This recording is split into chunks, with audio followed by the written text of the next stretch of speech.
I think that Trump gets the Iron Dome thing directly from SDI Star Wars, and I think he wants it for the same reason, which is he wants it again to pull the UFO file back under executive control instead of where it is, which is apparently in some shadowy corridor of Exprotect between the intelligence community and a very dark corporate element. And so it's in that shadowy corridor.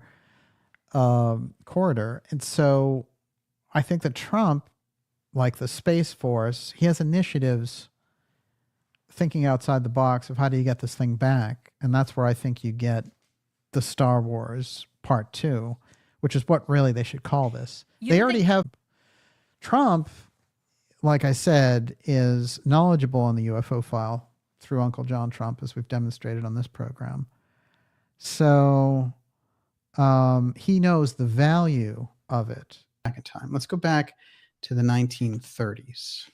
And we're going to be looking at MIT for someone who's running the MIT Lodge, the Mason Lodge there. And he is a very, very innovative scientist by the name of Vannevar Bush. Now, Vannevar Bush is going to be somebody who has a major impact on history, whether you're talking about the development of computers and the internet, or if you're talking about the control of the UFO file for decades. And as a trusted confidant of 5 different presidents, this is somebody who played a major role in history. And one of his key proteges along the way was an electrical engineer named John Trump, who had come here from New York. And his family was very, very interesting, had an interesting background.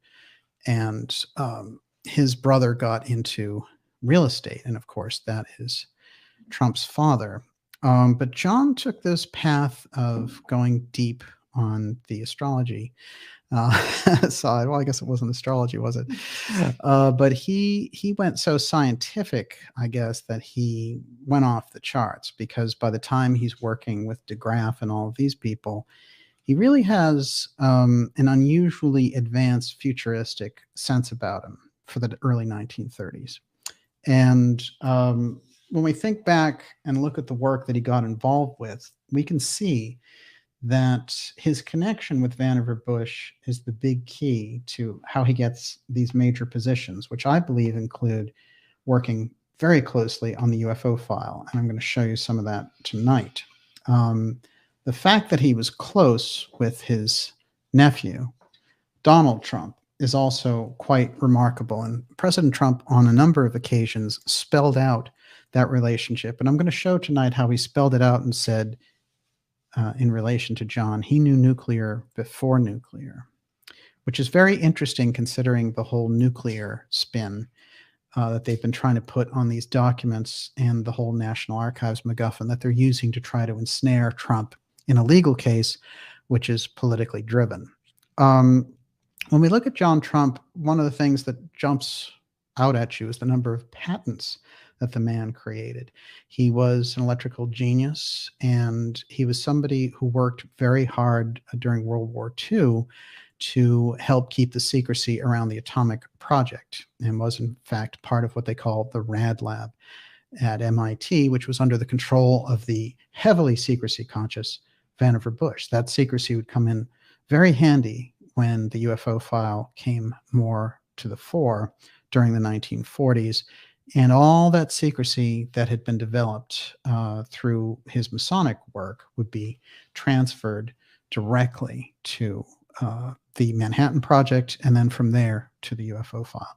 So we have to kind of get that historic lineage and also understand the figure of Vannevar Bush. Now, Vannevar Bush is identified in Majestic 12 documents as the person who was in charge of the UFO file. But for people who don't even believe that, on record, the top physicist in the United States, or one of the top, certainly right up there with Oppenheimer, someone named Robert Sarbarker. And Sarbarker went into great depths on 2 different occasions, once in 1950 and once in 1984. And in 1984, he revealed to a researcher that, in fact, we had a UFO redevelopment program, and we had gone through a number of stages with it. This is very important because it's not somebody's theoretical concept. It's on the record by one of the top physicists in the United States. This physicist would be kind of whitewashed, you might say, eliminated from history to a degree. There are echoes around about him, but he's largely whitewashed. And as I've pointed out many times, there isn't even a Wikipedia page for Robert Sarbarker. That's really extraordinary because this guy was on the cover of Saturday Evening Post, the big physicist, innovator, and was really just as big as Oppenheimer during the 1940s and early 50s. Some of the projects dealing with electromagnetics that John Trump was working on at MIT, still not very well explained and very, very unusual. And we learned that Trump became the secretary of the Microwave Committee in 1942. And what's interesting is around this time, he will meet with MIT President Carl Compton. One of the things that Sarbarker, the physicist, revealed about the UFO file is there is a lineage of who took over. And so for a long time, probably a good 15 years, we had Vannevar Bush. But then it all got turned over to Compton. And then from Compton, it went to John von Neumann, who was also deeply involved in the atomic project. These are important threads because we understand the level of secrecy they needed to work on the atomic project. Then they're going to need that and beyond.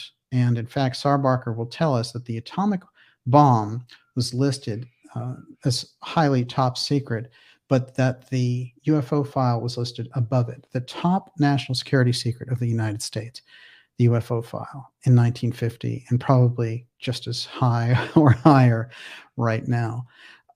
So we need to understand that as good background. When we're getting into the political persecution of a person, and we're looking at Trump on a different level than just, well, he's the conservative one, and he's the one who's battling for America first and all these types of things. It's all true.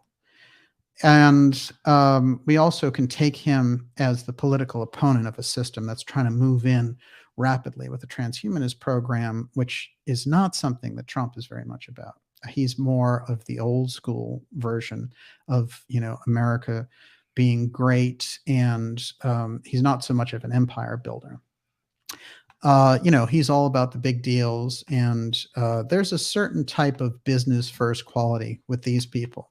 But America and the world has always done better when we've had this type of leadership. It has its own problems, and it needs to be expanded, the vision of these types. But they're very conscious of individuals, and they're very conscious of that freedom principle.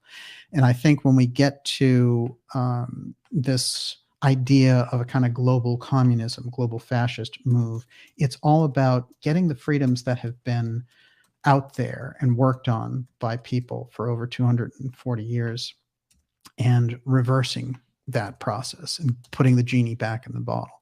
And it's such a losing venture, but it's a very dangerous venture when the people involved have the resources that they have, especially in terms of advanced weaponry. So we need to look at these things on a few different levels. When we look at Trump, we need to look at him as more than this political symbol. We need to see, what are his connections? What did he do while he was in office? Well, one of the very interesting things that he did was he created the Space Force.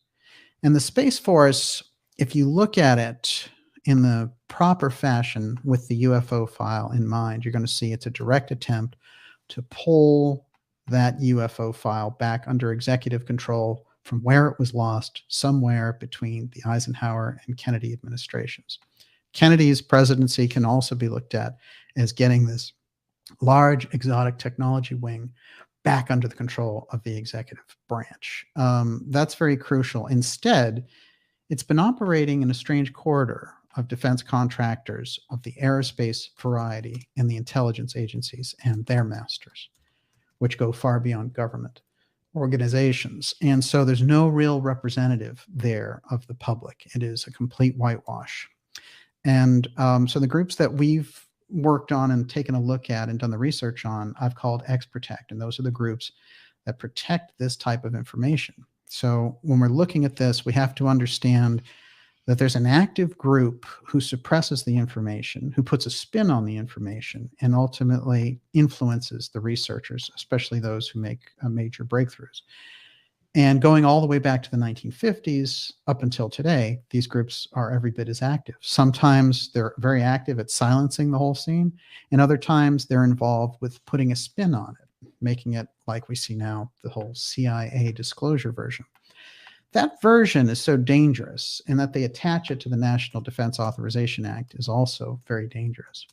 So if that whole process is subverted by a figure like Trump, who's aware of the UFO file through his uncle, through his family connections, then we're dealing with a totally different situation than your typical right-left fight.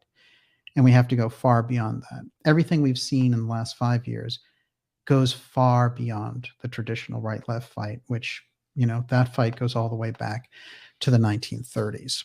When we think about it, this fight is now between a slavery transhumanism and the control of every move versus fundamental freedom. And so are you going to be slave or are you going to be free becomes the question. And the more the pile-on goes, when they identify people who have large-scale followings, have enough charisma and money and all the rest, and have proven that they can win the presidency and what they'll do when they get there, these aren't people that the deep state can afford to have come around and make them wait for 4 years again. Now, we have to remember Trump's presidency was also marred by a series of strange investigations trying to pin him as the person involved in Russia collusion, the Steele dossier, all these things which turned out to be falling completely flat on their face, including the fact that Trump supposedly tried to get a foreign government to influence negatively his political rival. Well, this is exactly what Biden is doing out in the open, only he's using the FBI. This was an impeachment proceeding, which the Democrats lost against Trump for the second time. So, their thing was just, let's slow him down. Let's get him involved in court cases. Let's put him in impeachment proceedings. Let's harass him in the media. Let's not help him do his job. We won't let him do his job. Now, when we look at this, we can say no figure in history who was a president ever experienced this kind of opposition. If you go back and look at Nixon's opposition, and that's like the Vietnam War and all the divisions over that, it does not rise to the level of what Trump had to take in the media. So, rather than looking at it and saying, well, I like Trump or I don't like Trump, let's forget about all that. What are they doing? Who's involved in the targeting? What's the targeting for? Where does it lead us?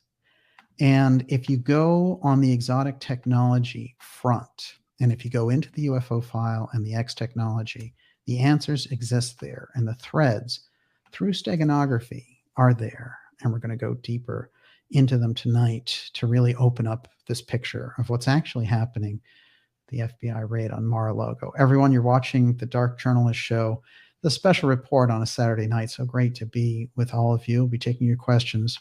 Second half of the program. I got a lot to get through tonight before I jump into part two. Miss Olivia. Wendy Eater, does DJ really think that Trump didn't anticipate a raid and was not prepared for it? Well, I think there are contingency plans, but I think this is so bald-faced and, it's naked aggression, which is what the theme we started with. This is exactly what it is. That when you go after a presidency, presidents are protected institutionally. That is, someone who was president or somebody who wants to be president would never want to be connected with the idea of raiding a president or putting a president in jail. The first thing that Obama said when he got into office was, I'm not interested in going after Bush and Cheney, even though there's very good claims against these guys for war crimes, because it's time to move on and all that. What he's saying is, I don't want to become the target of that when I do my own shenanigans. Mm-hmm. And this is the interesting thing when we get around President Nixon and we look at that case, because Nixon comes up big time tonight.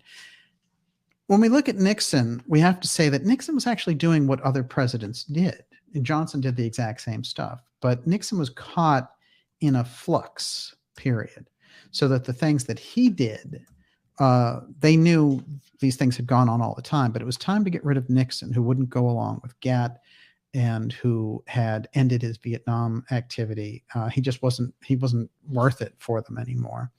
And they wanted to move in a totally different direction.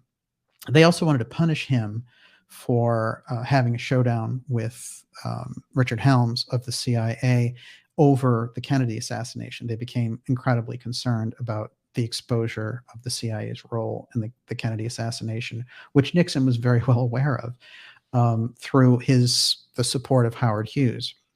Now, the Kennedy aspect comes into this because when we trace this from the Tesla papers and John G. Trump's involvement, it's the FBI again. And I'm going to show you some really weird things about the FBI's role in relation to this, because if we jump for a moment to Tesla dying, we're going to early January 1943, and we're looking at the FBI instantly being on top of this situation.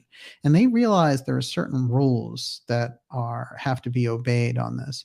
And so what they do is they have something called the Alien Property Office that they call in. And they ask on the government side, who's our most trusted person that we can go in and have flesh out Tesla's files and give us the right, insights on it, but not tell the public about it. And so they go to Vannevar Bush. Now, Vannevar Bush says, well, my protege is hanging out. He works directly for the Rad Lab. This is your man. And that's John Trump. So when Trump goes to look at Tesla's work, he's somebody who's already under orders. Years later, John Trump will recount how the FBI agents were absolutely obsessed with documents that concerned the taking down of flying objects at a distance. They didn't say planes. They didn't say helicopters. Flying objects. The idea being, if I'm on the West Coast and I press a button and a flying object goes down over England, this is the technology that they were looking at. This is what they were looking for. And Tesla had been public about trying to give the United States a, quote, death ray to protect them from the Nazis, and also an invisible wall around the country so nobody could enter, who wasn't authorized. Very, very interesting things that Tesla was saying publicly just before his death. There's a lot of strange things around his death. There's certainly a lot of unusual numerology to where he was and his own obsession with 9 and the sequence of 3 that followed throughout his work. There's a lot of steganography throughout the case. And if we understand steganography in relation to this whole thing, including how the UFO file and the X file at the FBI got started, we're going to understand things a lot better, because it's much easier to understand how these things navigate through government agencies without being caught out. And, people will often say, well, too many people would have to be involved. So steganography solves a lot of those problems, because anyone can look at something, and if it's operating with steganography, they know it has a pass, for example. So if a project that is highly top secret comes out and has this X on it, then they know this can be moved through without the usual checks. It can be under a total slate of secrecy. Now, when we see what they did with Tesla's papers, we're going to observe a lot of this kind of secrecy. Everyone, you're watching the Dark Journalist Show. We're going to go deep here tonight in a special report on Tesla, John Trump, and the FBI raid at Mar-a-Lago. All these 3 things coming into play. Okay, moving directly now to the recovery of Tesla's papers by John Trump. Are you ready? There's a couple of key things here that are very important. So they're having conversations after the fact, and they have something here in the 80s that should raise some interesting eyebrows. Enclosed for the Bureau in New York is 1 copy each of pertinent pages from the 1981 book titled Tesla, Man Out of Time. This is a declassified FBI document. The book is by Margaret Cheney. And you're going to find interesting name loops in all this, like Governor Clinton, Margaret Cheney. But Margaret Cheney, who, as far as I can tell, doesn't have any relationship to Dick Cheney. But her book was kind of a breakthrough on Tesla in 1981, discussing the suppression of his inventions. And so here's the FBI nervously going back and forth about it, because the FBI, in fact, reported that originally in-house that there were 80 different boxes that were left behind at Tesla's residence. And what it turned out to be is that they surrendered up 9 years later, 60 of them, keeping 20 of the boxes. So they were under this suspicion, but it had been bubbling under for quite a bit.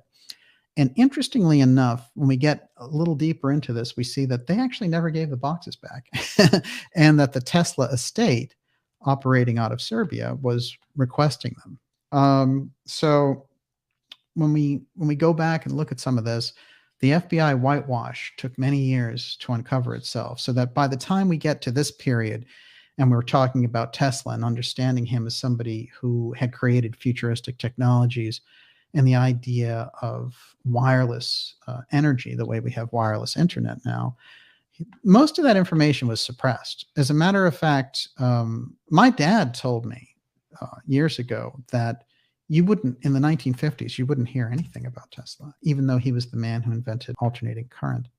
So I found that specifically very, very interesting. Okay, so here they ask that the book and the information that they've underlined be sent to Wright-Patterson Air Force Base, Dayton, Ohio. Wright-Patterson, over and over again, the home of the UFO file, the home of the reverse engineered UFO file. You're going to find it coming up in these documents over and over again. Now, some weird crossovers with the seizing of Tesla's effects and the Mar-a-Lago raid. I just want to read a couple of these quick reports.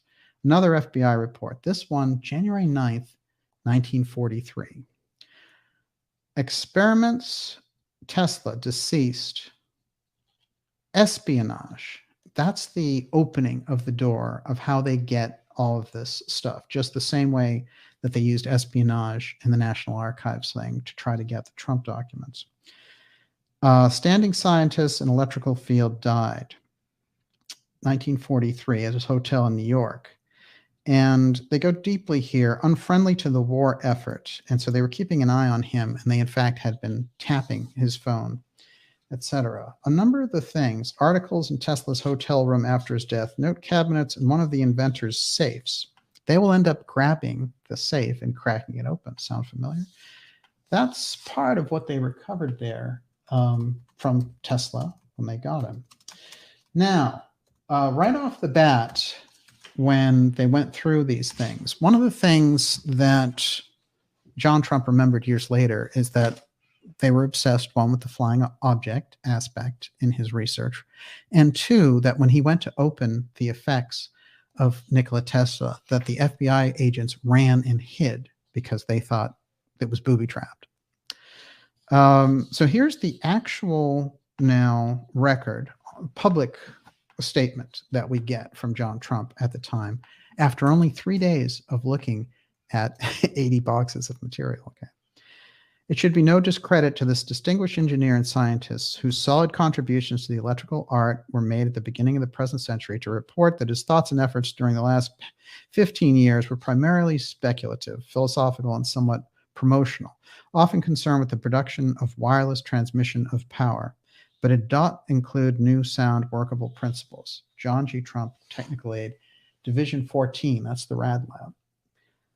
That's Trump after 3 days. This is his announcement to the world that, don't worry, everything that was hanging out there. Now, early on, as I said, if we go back to 1932, it's John Trump who gets adopted in the MIT system by Vannevar Bush. And in an interview just before he died, John Trump will recall how he met Bush. And I think there's a few lines here that are worth kind of getting into. So the interviewer asks him, so you went to MIT. Your original intention was to go into electric power types of applications. And then Trump says, that's right. I'd become interested in the design of electric power machinery, and MIT had a good team of professors in the Department of Electrical Engineering. I came there primarily to become a good designer of high-powered electrical machinery. In the process of looking for a doctorate's thesis, I selected a suitable topic in my area and went to see Vannevar Bush, who later became director of the Office of Scientific Research and Development. That's the office that they'll loan out to the FBI when Tesla dies. That's where Trump will be loaned out of. Bush heard me on my problem and then said, "You ought to go and see Van de Graaff." He had just arrived at MIT from Princeton, and he said had some wild ideas. The interviewer: "So Bush said he had checked out a few of them?" Trump: "Yes, Bush said that. The next morning, I went to the indicated room in the new physics building at MIT. I was expected to find an old Dutchman. I knocked on the door, and the room was empty. In the far corner, there was a young man, and it turned out that this is Van de Graaff." Now, interestingly enough, Van de Graaff is also going into very deep sort of X technology areas. So John Trump, for the next 5 years, is going to be heavily mentored by de Graaff and Vannevar Bush in these electromagnetic areas. And what's going to happen is that is a development of the X technology. When the UFO file comes in big time in the 40s, they're going to put these two worlds together because they cross over. All right. A couple of things about Tesla and the death ray that are going to open up the thing about his case. And we're going to understand how the importance of Trump going in there and getting this information. Tesla claimed that efforts had been made to steal the death ray invention that he had created, saying his room had been entered and his papers had been scrutinized, but the thieves or spies left empty-handed. This is from a New York Times article, 1937. He said there was no danger that his invention could be stolen, for he had at no time committed any part of it to paper. The blueprint for the Teleforce weapon was all in his mind. This is also interesting as a piece, because if we think about the FBI now is founded in 1935. One of their big targets by 1937 is Nikola Tesla. Again, the FBI being set up as a way to get access to deeper information relating to X technology before the UFO file aspect. So by the time we get into the 40s with the FBI involvement in creating, through Guy Bannister, the X files around the UFO aspect, this is it. They've been developing this advanced technology part through eavesdropping, which is wiretapping was what they had. They even had it at the time. 1937, at his birthday press conference, Tesla was asked about his weapon and made the claim, "It's not an experiment. I've built it, demonstrated it, and used it. Only a little time will pass before I can give it to the world." At his 1940 birthday press conference, an 84-year-old Tesla offered to develop his weapon for the U.S., but supposedly there's no interest in the offer. There was an agreement dated in April 20th, 1935, between Tesla and Amtorg Trading Corporation, as highlighted from the released unclassified FBI archives. They put out about 250 pages 5 years ago. Contained within the extract, Tesla agreed to supply plans, specifications, and complete information on a method and apparatus for producing very small particles in a tube open to air, and for increasing the charge of the particles to full voltage of high potential terminal for projecting the particles at a distance of 100 miles or more. The maximum speed of the particles was specified as 350 miles per second. He received a $25,000 fee for this disclosure, and he had a deal with this Amtorg Corporation. So by the time 1940 rolls around, it's interesting because Tesla's been so heavily sidelined, because what he had developed by 1912 at Wycliffe and all these other places was the ability to transmit energy at a distance wirelessly. So he had demonstrated remote control, and he's actually not credited, but he invented radio, which they gave Marconi the actual patent to. And X-rays, he's also another one who was very ahead of the game on that before anyone. So most of what we see as the innovations from the 19th into the 20th century are really Tesla-led. By the time we get to 1912, he comes back to J.P. Morgan and says to these people, look, not only can you do wireless communications, which they would use as the foundation for all the wireless communications we had later, but he said, you can do wireless energy. And those people thought about it for a while. We have to get rid of this guy and shut him down, or like give him a side job, anything. But we can't have this getting out, because all the millions and trillions that we plan to make through the oil economy would just go away. So this guy has an idea. He's going to give us free energy in 1912. So what happens is the society, there's a lot of things about electrical development, including electric cars, electric streetcars. In San Francisco, they actually have them. But the society is turned down and turned back into a fossil fuel economy. And this is what they wanted to build. And so they reject the innovation, and they sideline this heavy duty, inventor. But, I guess Tesla's more of an inventor. He sees a vision for humanity and how it can develop. He also sees the advantage that if energy is free, there won't be wars over it and things of this nature. So we move away from all that, and there's a kind of an unconscious thing when people get around the Tesla story. They understand subconsciously that humanity's robbed of this innovation of that time, and instead we get the whole push for Einstein and the atomic bomb and all the rest. Everyone, you're watching the Dark Journalist special report. We're going deep here on what were some of those threads with Uncle John Trump and Nikola Tesla. Of course, one of the major episodes of the X series is Tesla, Trump, and the Time Capsule, where we laid out foundational information 4 years ago about this entire story.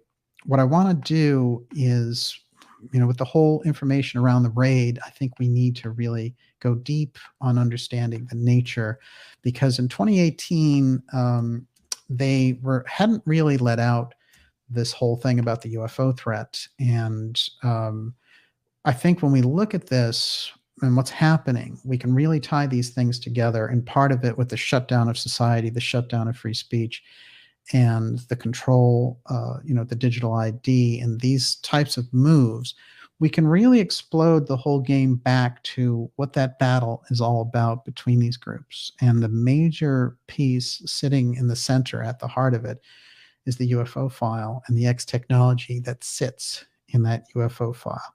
Not just from crashed spaceships, but relation to advanced inventions around energy and advanced scientific understanding. The UFO file relating directly to crashed UFOs and things like that, that all resides within the same thing. And one of the conclusions I came to a long time ago is the thing that the secrecy is meant to hide the most is a property called apotheum, which you could say is a word I invented. I've pointed it out that there are aspects that are like it in history, but it's APOTHEUM. And what we need to understand about that is they've tracked a kind of physics effect, which basically is an anti-physics. And so the universal understanding of the physical world, the way we comprehend it, goes away when apotheum is activated. And this is the thing that strikes fear in the heart of the groups that are in charge of this in the deep state, like X-Protect. And I could say that apotheum, all you have to do is study the UFO cases themselves. I remember a conversation that I had many, many years ago with someone who was working with John Mack. And one of the things that John Mack was doing was he was training these people who were being abducted to develop astral travel. So during astral travel, they could develop a kind of astral self-defense against this.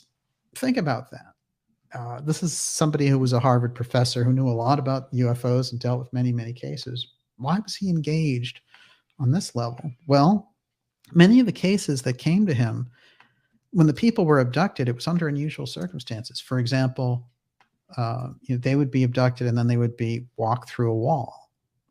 So all the physics went completely out the window. If you read about John Keel and the early 60s UFO researchers, there's all kinds of physical effects which don't add up in our world. They require an extra dimensional effect to take place.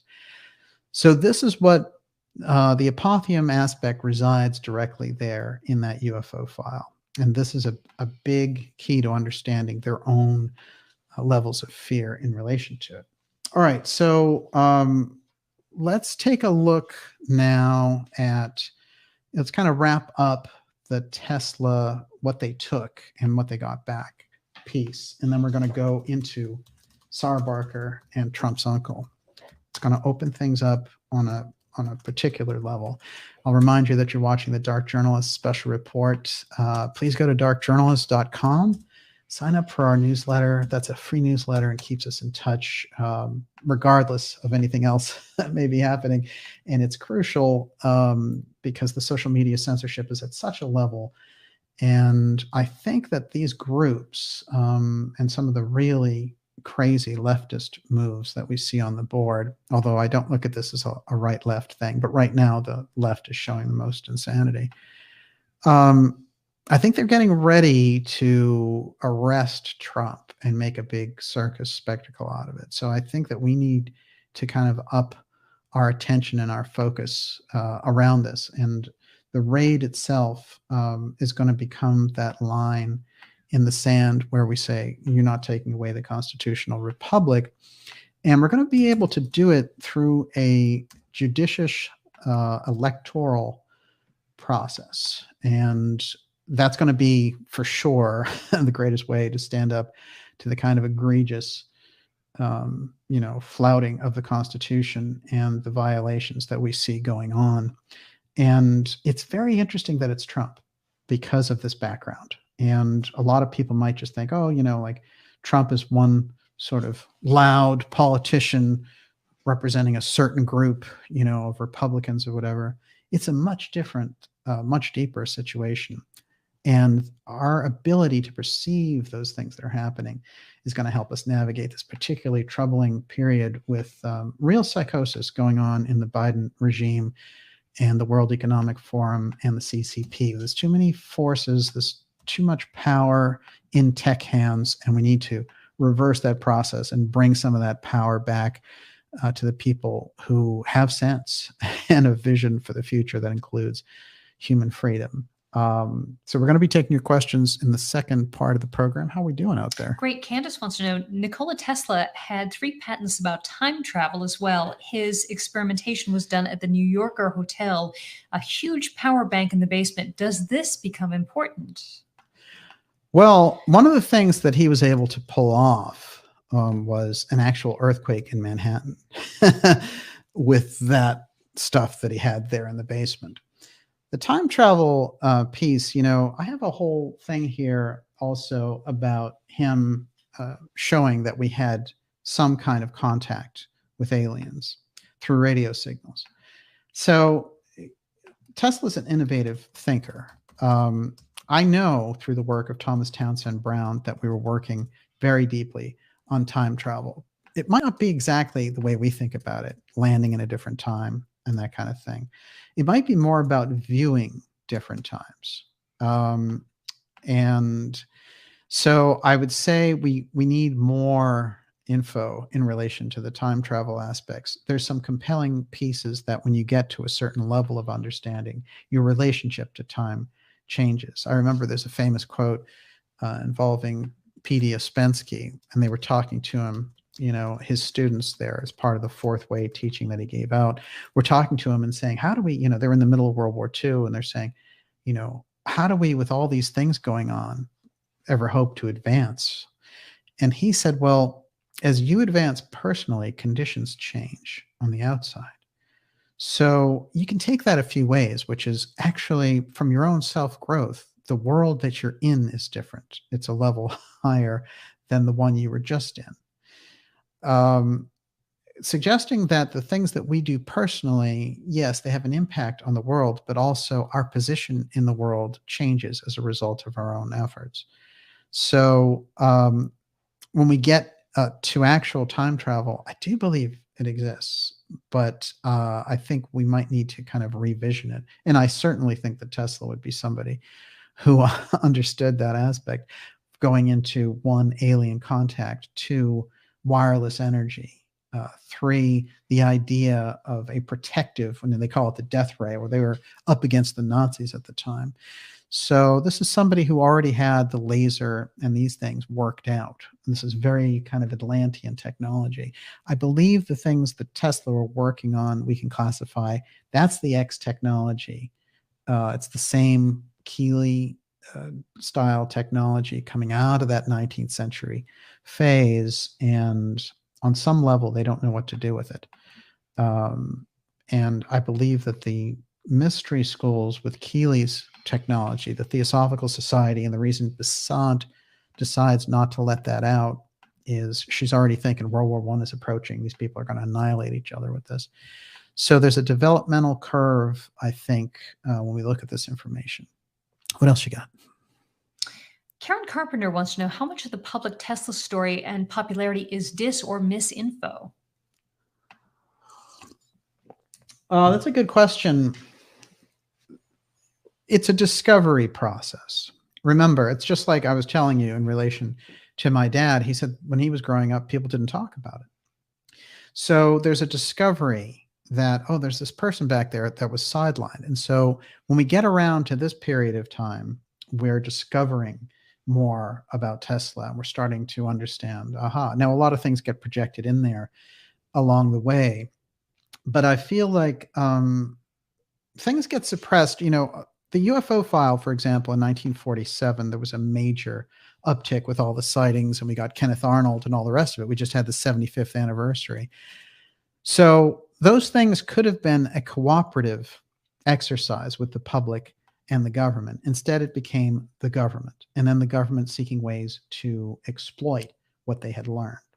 And also, you know, if we think about the way science works, one guy makes a discovery, and then another guy makes a discovery based on his discovery. If you cut off that version of things and you compartmentalize it over here, then the public never gets wind of that. That's why when I've done my own research around this, I've discovered there are two groups involved: the Ex-Protect group, who's exercising the deep secrecy and at times lethal secrecy, and the Ex-Share group. And this goes all the way, this is Thomas Townsend Brown, Caroline group, Hemingway, JFK, that whole sweep. These are people who want to move the culture forward. One of the major things that we discover when we look at the Watergate lawyer Doug Caddy's revelations about Kennedy is that E. Howard Hunt was saying, what? We need to eliminate Kennedy over the UFO file. Well, if Kennedy wanted to spread this kind of information, think about him having this knowledge. And this is somebody who's all about freedom. He understands the world is in a backward stage, and he wants to share that information with his counterparts. And Kennedy at the time puts out a memo on November 12th saying, I want the CIA, it's to the CIA director, and he says, I want to share the high threat cases of UFO contact and activity with the Russians. And so this is, for them, you know, a national security threat on the CIA side, because everything that they've been doing, that's their baby, and they don't want to share any of it. They want to develop it for their own purposes, because remember, the Central Intelligence Agency, it's an extra constitutional agency. It's not in the business of helping the public or anything like that. You know, the CIA comes directly out of Wall Street law firms. And, you know, I mean, there's that foundation of General Galen and the Nazi technology intelligence apparatus after World War II. Yes, but who is it for? So when we get into high finance and we get into S&C and all that, we find Dulles and all the people who set up the Central Intelligence Agency. They're all about advantage, whether it's drug running, whether it's advanced technology, whether it's overthrowing governments. It's about their advantages for their friends. And we can call that high finance. So the Lloyd Blankfeins of the world, the World Economic Forum. That's what they're masters of. That's what they've been great at for so long.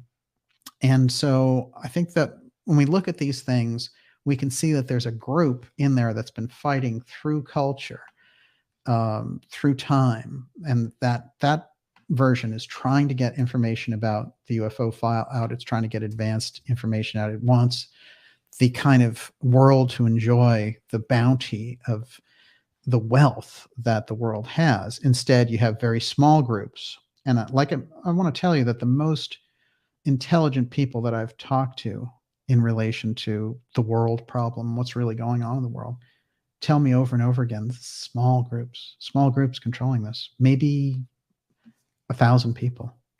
So we have to understand what we're up against. There's a gigantic apparatus, but the actual Wizard of Oz is maybe small. And I think that helps us open our eyes a little bit. Great questions so far. I'm looking forward to more as we go along. Can I throw something else at you? Sure. So Nanette Christ is in the Hey, chat again. Nanette. She says Reverend Moon bought the New Yorker hotel. Oh, that is we have really yet fascinating. To do an episode on Reverend Moon, and that would be great. Yes. Moon has all kinds of deep, deep connections with Bush.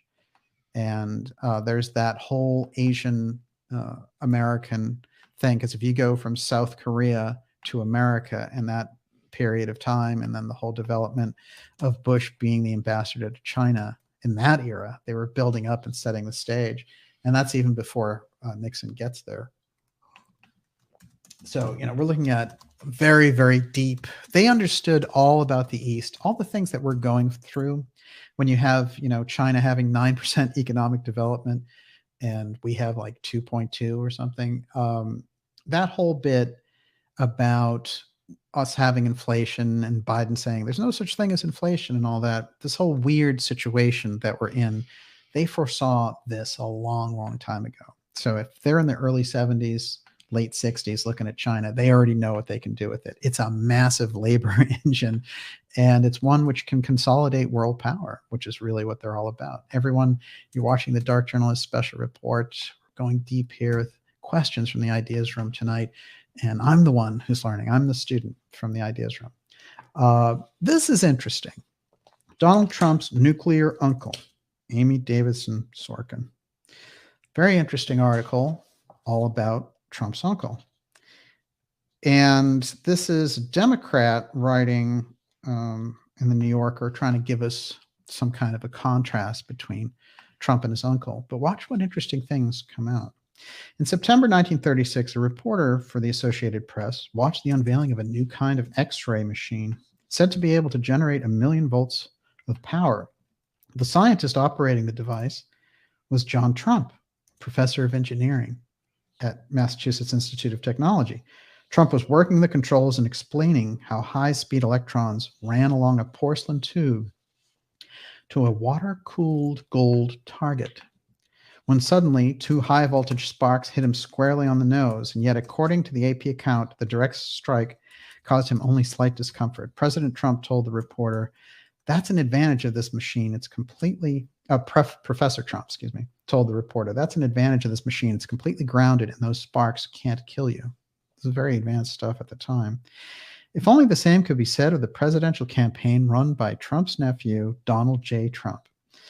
And there, at the time, it's just before he comes into office, and they're like, he's so uncomfortably close to victory. And it's like, oh, if only he had the brains of his uncle.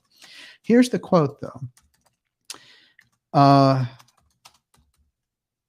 He's still uncomfortably close to victory, which is why there have been lately more serious attempts to figure out what he might do if, say, he had access to nuclear weapons. Remember, they're rolling this out now that he supposedly has nuclear secrets at his house. In his answer, he seldom sounds as ungrounded as when he invokes Professor Trump, the younger brother of his father, Fred. Quote, "My uncle used to tell me about nuclear before nuclear was nuclear," Trump said. Before nuclear, perhaps referring to the development of hydrogen bombs rather than basic atomic bombs, or perhaps just to the netherworld where things wait until Trump judges them to be favorably flashy. He mentions his uncle so often and in such extravagant terms as brilliant, one of the top professors at MIT, that it seems worth asking what the professor and his arcane knowledge meant to him. This is very interesting because Trump is saying, and he's signaling early on, I have my uncle's info.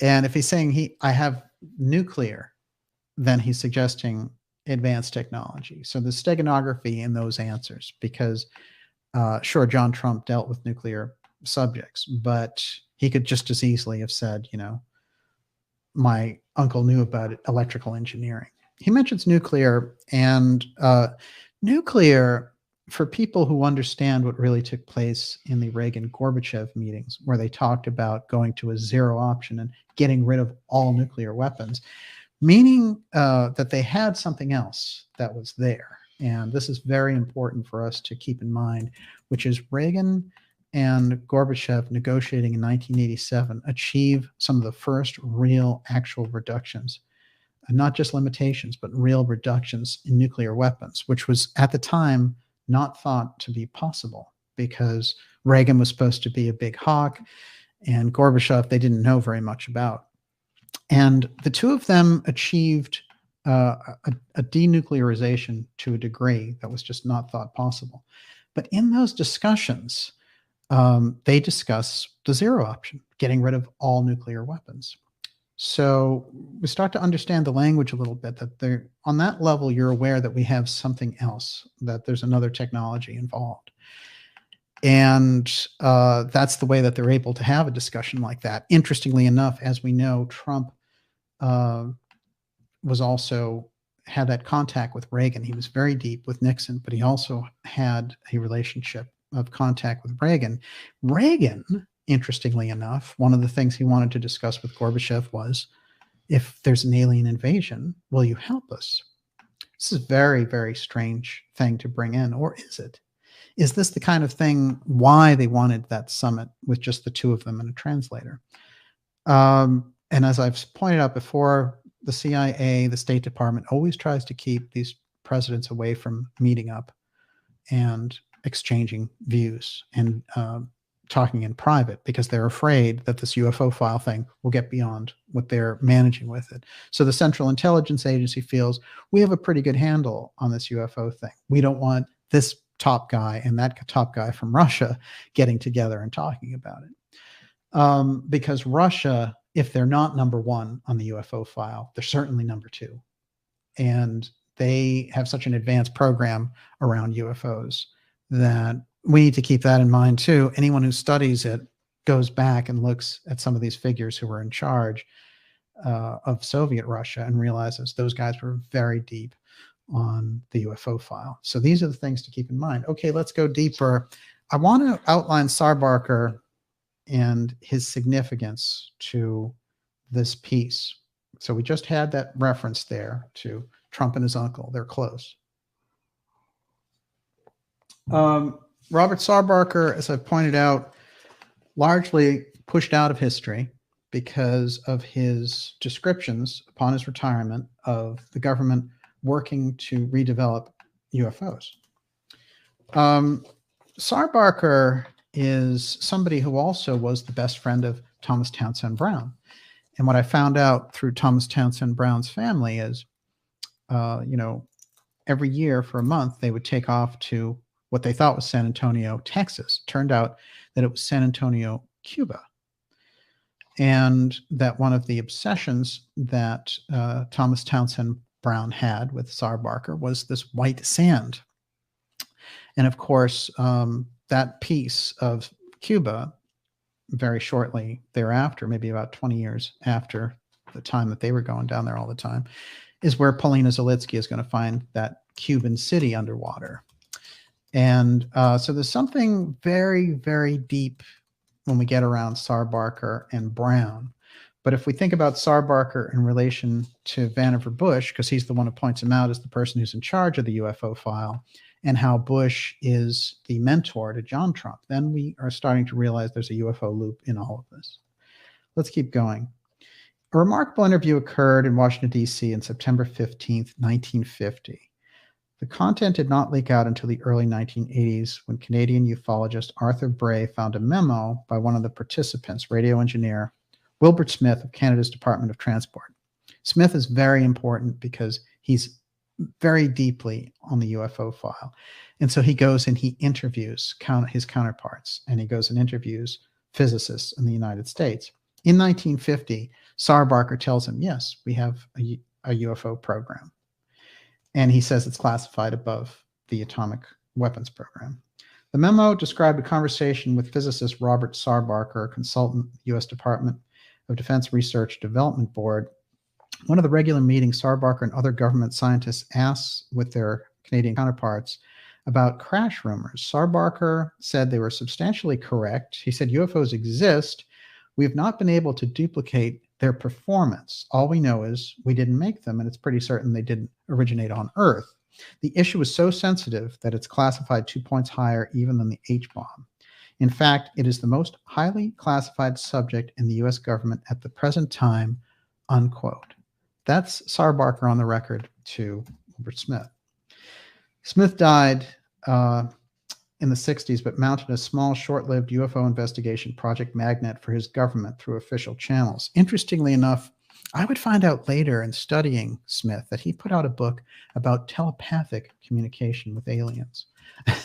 Now, this is really off topic, but it's quite fascinating that after being this very kind of technical radio guy and getting into it, that the next stage, the next level that he gets to is a kind of a telepathic communication.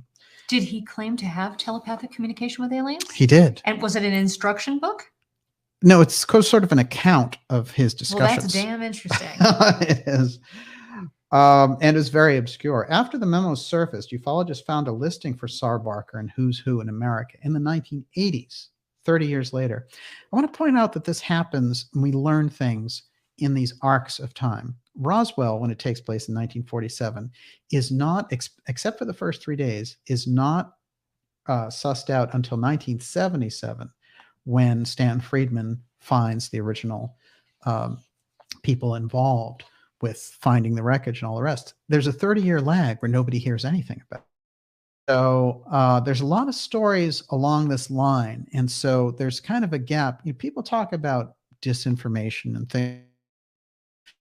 Not disinformation that we're battling against. It's complete lack of information, the suppression of information that leaves a huge gap. I would say that's actually a bigger problem. Okay, so that's Smith. Now, what happens is there's a really radical, and that's Smith talking to Sarah Barker. That's a shot of Sarah Barker from the Saturday Evening Post. As I said, he was very well celebrated in the era, but now you can't even find a Wikipedia page on him because why? Because he blabbed about the UFO file. And he said a lot. There are UFO researchers, one of them was Wendell Stevens, who said if you follow the story of him speaking and giving all this information to a UFO researcher in the 80s named Bill Steinman, who wrote this remarkable book, which I often promote, called UFO Crash at Aztec. It's like a 500-page book, and it is amazing. I understand that Steinman passed away recently, but he was such a bold, he was not a trained researcher as such. He was just very bold. And he sent these letters just like, I want to get to the bottom of this. And Sarah Barker really engages with him. I'm going to read some of the letters from this. So, so we went on record with the idea that in 1950, Smith talked to Sarah Barker, and Sarah Barker said, yeah, we have a UFO redevelopment program, 1. 2, it's headed up by Vannevar Bush, and 3, we have, it's basically it's a bigger secret than the atomic bomb. Okay, William Steinman, 1983. And he writes all these letters and he's not getting a response. He's frustrated. And finally, he gets a letter back from Sarah Barker. And Sarah Barker lives around here in Cambridge and in Florida. Mr. Steinman, I'm sorry I've taken so long to answer your letters. However, I've moved my office and have had to make a number of extended trips. To answer your last question of your letter, October 14th, 1983, there's no particular reason I feel I shouldn't or couldn't answer any and all of your questions.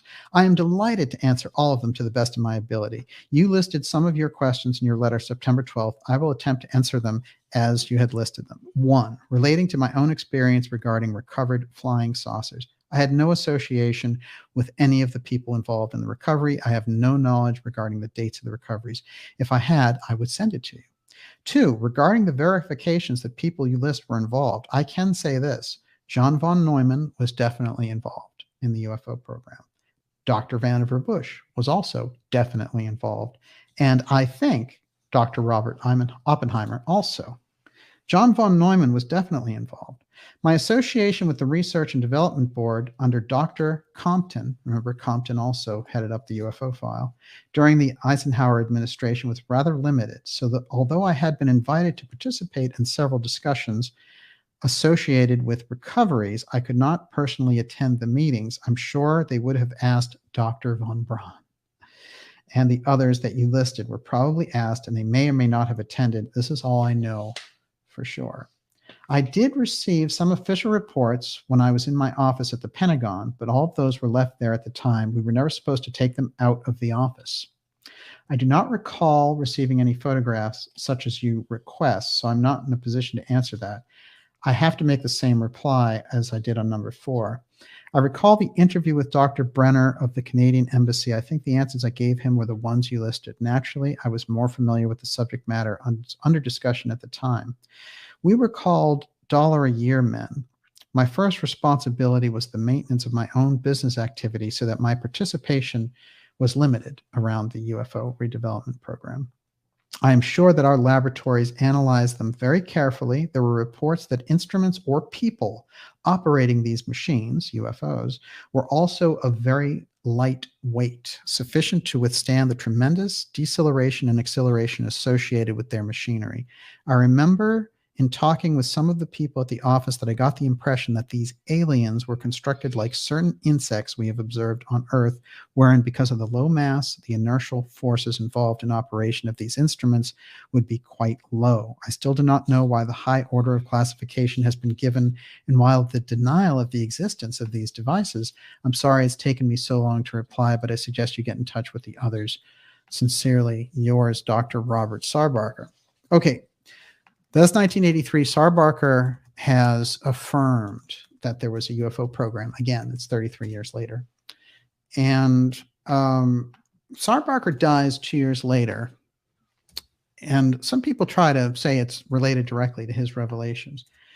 I think the whitewashing of Sarbarker is very significant here as well.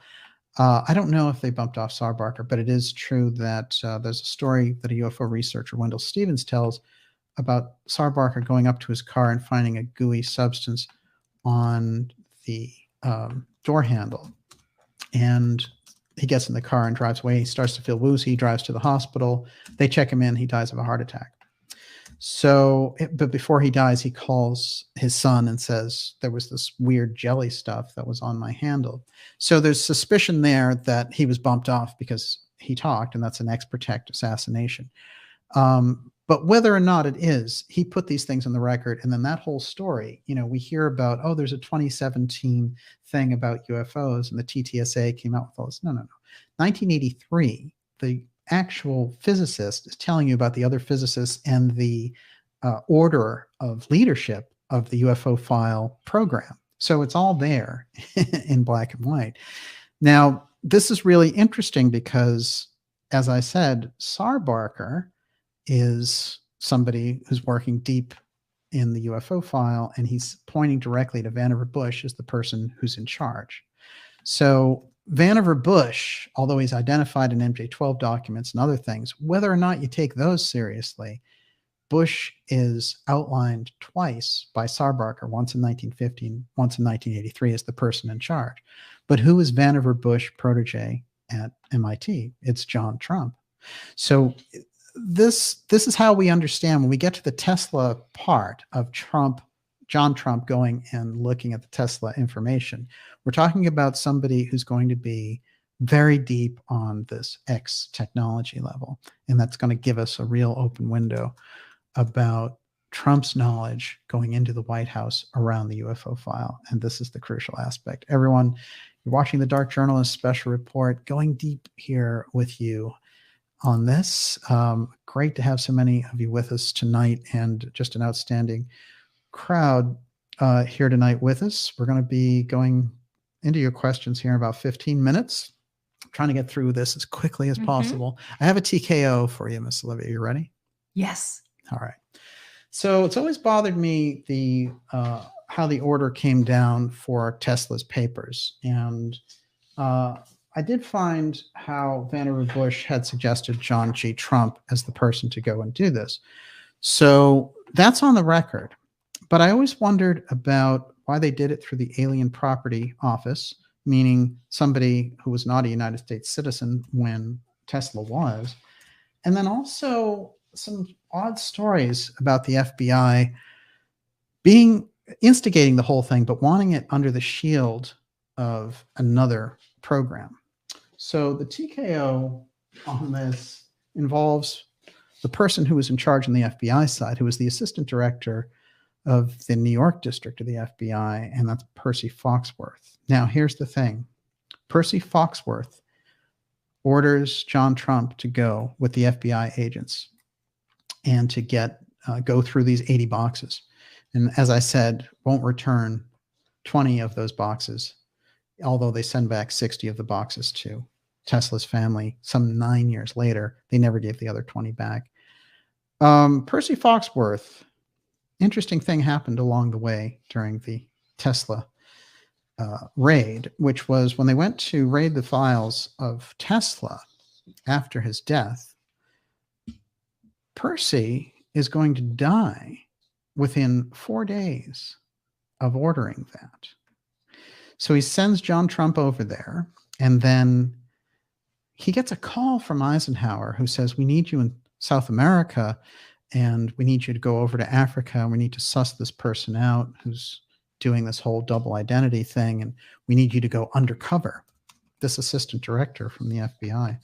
Now, the mission that Ike sent him on may be 100% legit, but what happened, it set up the opportunity for somebody to get our friend out of the way, because Percy Foxworth will die in what was the biggest aviation accident of the period directly after this, sending John Trump in to get the Tesla files. So from the FBI site, Percy Foxworth served as the chief of the FBI Special Intelligence Services, SIS, principal liaison with British security consultants. So beloved was he by the British that he had traveled through Latin America. In September and December 1940, M16 stations were ordered to fully cooperate with him along the way. On January 15th, 1943, Foxworth and Special Agent Harold Dennis Haberford were killed in a military airplane accident near Paramaribo, en route to North Africa at the request of General Dwight Eisenhower. The cause of the crash in the airplane was never ascertained. It's very suspicious. So quickly after sending Trump in to analyze Trump's papers, Tesla's papers, and then 3 days after the papers are, gone through, Trump comes out with a statement and says, oh no, there's nothing in there that would have been, of interest to foreign powers or whatever. And then the next day, this guy dies. And that's the end of apparently a very brilliant FBI career directly after he orders that. So whatever was going on with Percy's knowledge around the Tesla papers, it seems such a wild coincidence that he dies just a few days later. Come on. Knowing the impact that we're talking, the level of the X technology that was in Tesla's possession, one way or another, however you view that technology that they were looking for and what they found, the circumstances around it, that the man ordering it gets bumped off, is certainly a puzzling and very disturbing aspect of this. Percy Foxworth dies under mysterious circumstances. It's very strange that they didn't come up with a cover story. True. That's true. When you look at it, 33 people die in the crash. And so at the time, it is in fact the biggest aviation disaster for America. And the fact that he's, en route to this mission to go undercover in another country, and it's real easy circumstances to set him up in South America, unfortunately. So how do we make our way out of that one? Before we leave the Tesla aspect, I want to talk about this wall of force that he was talking about. And Tesla, we know, was very advanced, and also he got so many times, he was taken advantage of, and he ended up largely in poverty for most of his life. But his incredible innovation, certainly in the beginning, people like JP Morgan and others, and Edison, who stole a number of his inventions, looked at him and said, this is somebody that we can use. But soon as they got the idea that he's more of an ex-share person who wants to move the culture forward, and he's going to destroy their chances at making money, then he's persona non grata. And like Sarbarker, he's brushed under the historical wing. So just a quick thing about him receiving radio signals that he thinks are alien, and then this military wall he wants to put as a defensive shield during World War II around America. Tesla's only military invention was a method to which he once alluded to but never fully described. This invention was a means whereby an impenetrable wall of force can be erected around the United States borders, which would render helpless any military attack. Tesla disclosed the existence of this plan in 1934 and stated he intended to present it to the Geneva Conference, but seldom referred to it afterwards. That's from Business Insider. Not much is publicly known about Tesla's impenetrable wall research beyond this. The only other details are presumably the ones he shared with New York Times writer William Lawrence in September of 1940. There's a reference during an interview there. So there may have been a series of black projects that he's associated with and that we never hear anything about, a la Thomas Townsend Brown as well. So we have to keep that in mind. But the fact that they're bugging Tesla and the FBI is working overtime to try to figure out what he's up to, and then when he dies, they swoop in trying to get his inventions. They're definitely aware that there's something extracurricular going on in his research. Okay, Discoverer. This is from, I actually have the cover of the magazine. It's from 1903. It's Nikola Tesla promises communication with Mars. That's the actual newspaper. The Discoverer believes one of the planets may have already perfected a scheme of interplanetary communication. Tesla's almost incredible discovery was made by him in Colorado 2 years ago while he was conducting experiments in relation to wireless transmission of energy. He worked in a laboratory specially constructed. Quote, this is Tesla now. As I've already said, one of the planets in the solar system may be ahead of us in the evolution.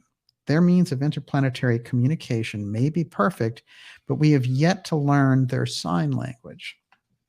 It's impossible at present even to suggest a code, and my observations to the Red Cross Society on New Year's Eve were speculative, but for purposes of illustration, they will answer the purpose at the present. It is enough to say at this time that a message from Mars, which might be a triangle to them, would appear as some other form to us and vice versa. Their differences can only be reconciled by time and careful study. It's wonderful enough, is it not, that a beginning has been made. So what happened was he's in his laboratory and he's sending out radio signals and he gets them back and it's 1, 2, 3, 1, 2, 3. And it's clearly a communication back and forth. He just doesn't know who's on the other end of that. There have been suggestions that, in relation to the Black Knight satellite, that the thing that Tesla observed in 1899 was the Black Knight satellite, which resurfaces again in the 1940s with people observing something large scale that looks like a satellite before we had them out there. I want to suggest that this could be a technology from the outside. It could be off-world civilizations visiting and things of this nature. Or there could be an advanced group here that was far beyond, Sputnik and things like that, and just kept their presence very stealthy. And, a lot of times we get this with the Nazi technology and people looking into that. And Dr. Farrell has gone very deep in saying what they did have and what they didn't.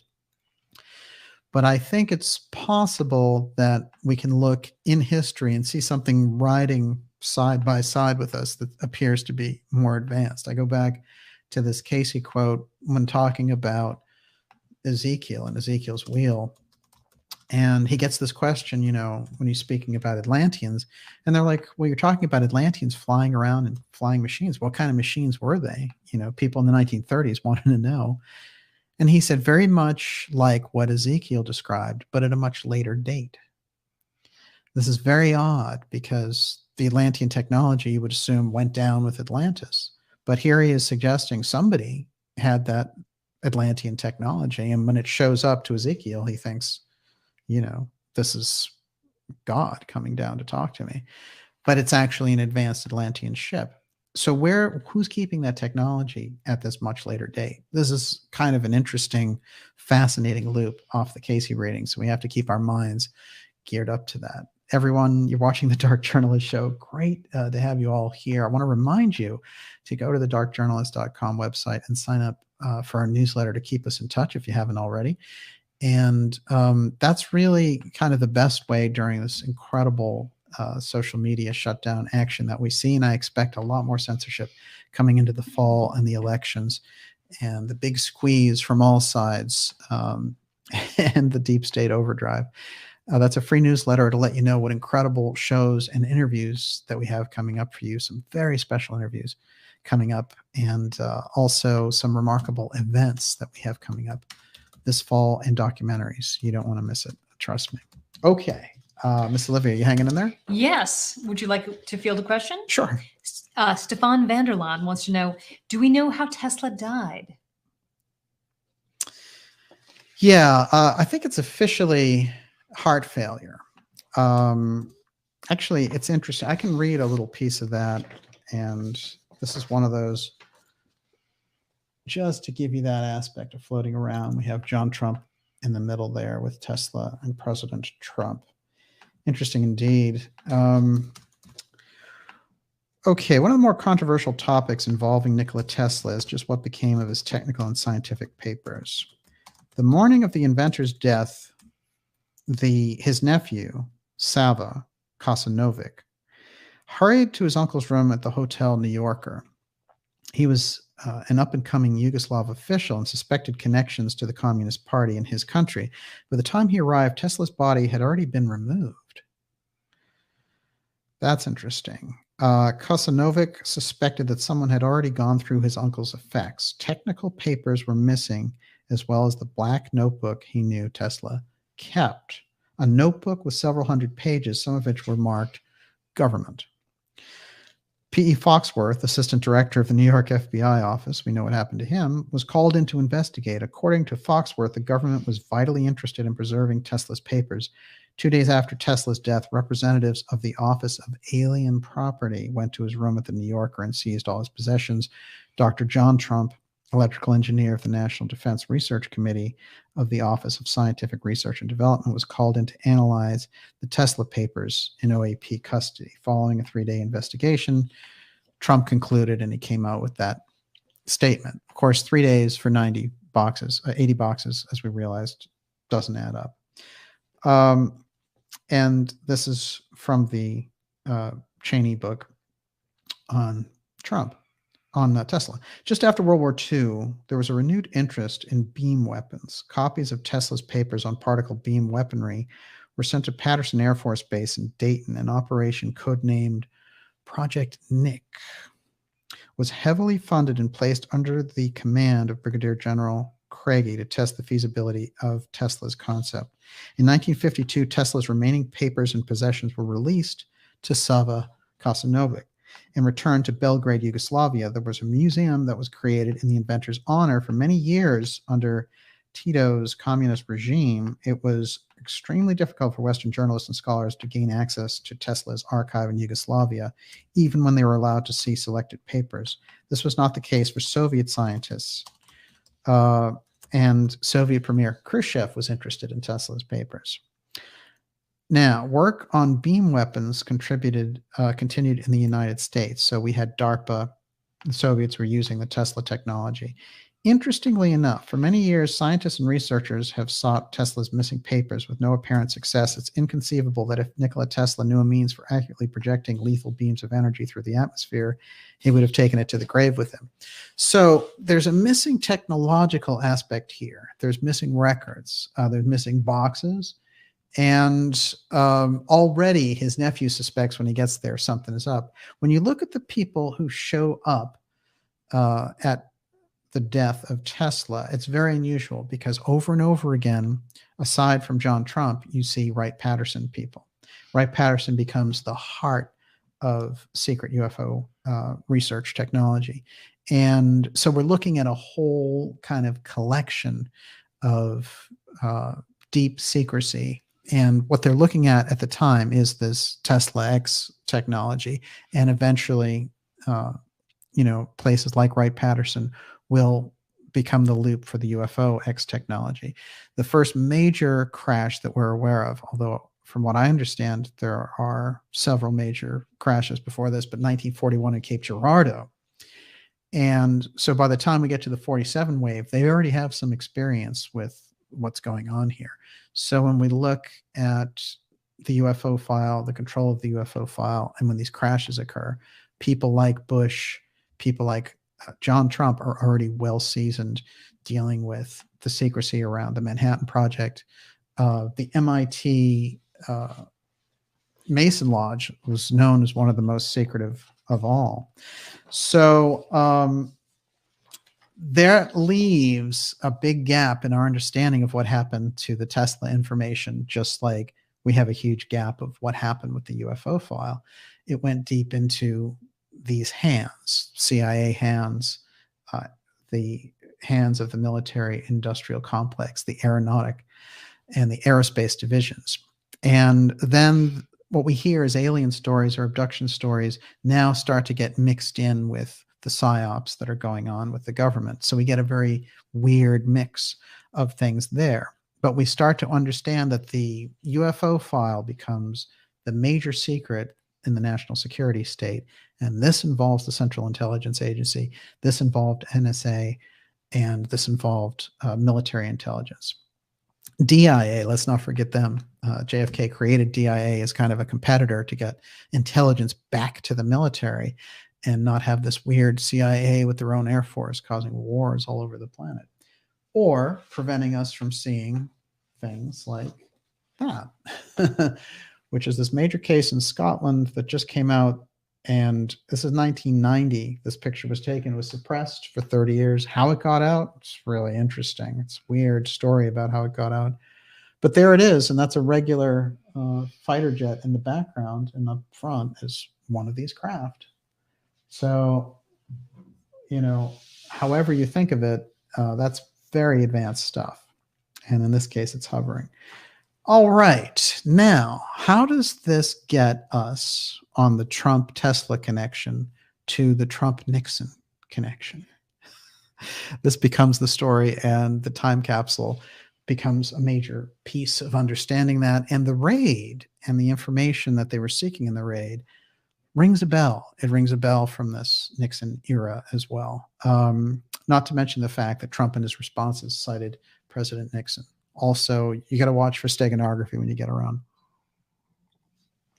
I found some interesting ex-steganography at Mar-a-Lago that we're going to talk about.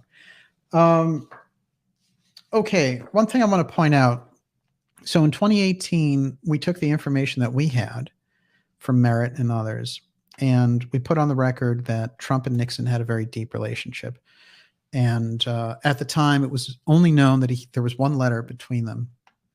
We sussed it out, and when we came out with Robert Merritt's story, there was instant pushback from it. Snopes came out and instantly said, did President Nixon hide proof of alien life in a time capsule?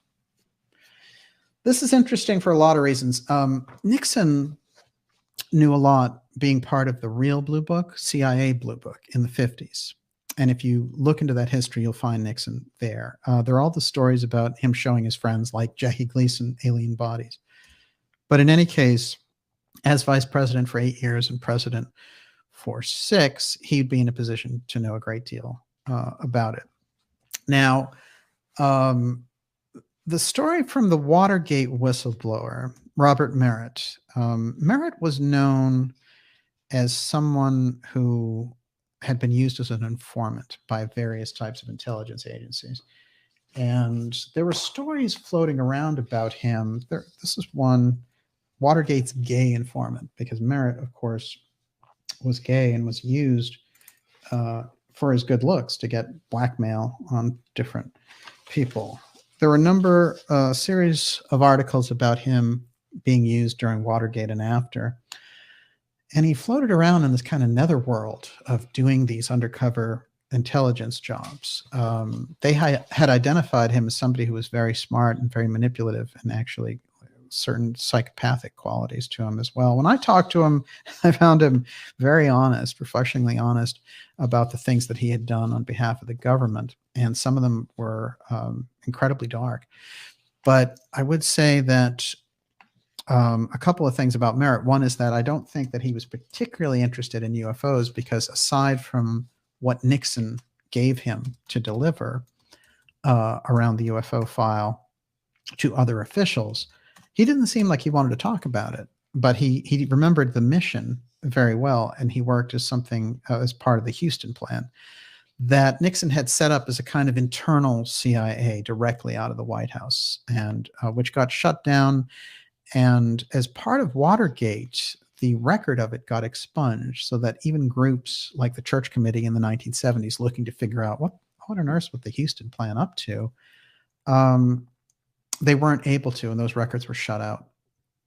And the records pertaining to the Houston plan as part of the Watergate investigations were shut down too by Judge Sirica. So it's really just gone. The only thing we have are these echoes of it. At the end of his life, and I had spoken to some officials from the NYPD about things that Merritt had done as an undercover asset for them, and that were on the record. And then there was a major article in the New York Times about Merritt and his work as an informer, something called the takeover of the Kenmore Hotel. Merritt was not somebody who was just a fly-by-night story person.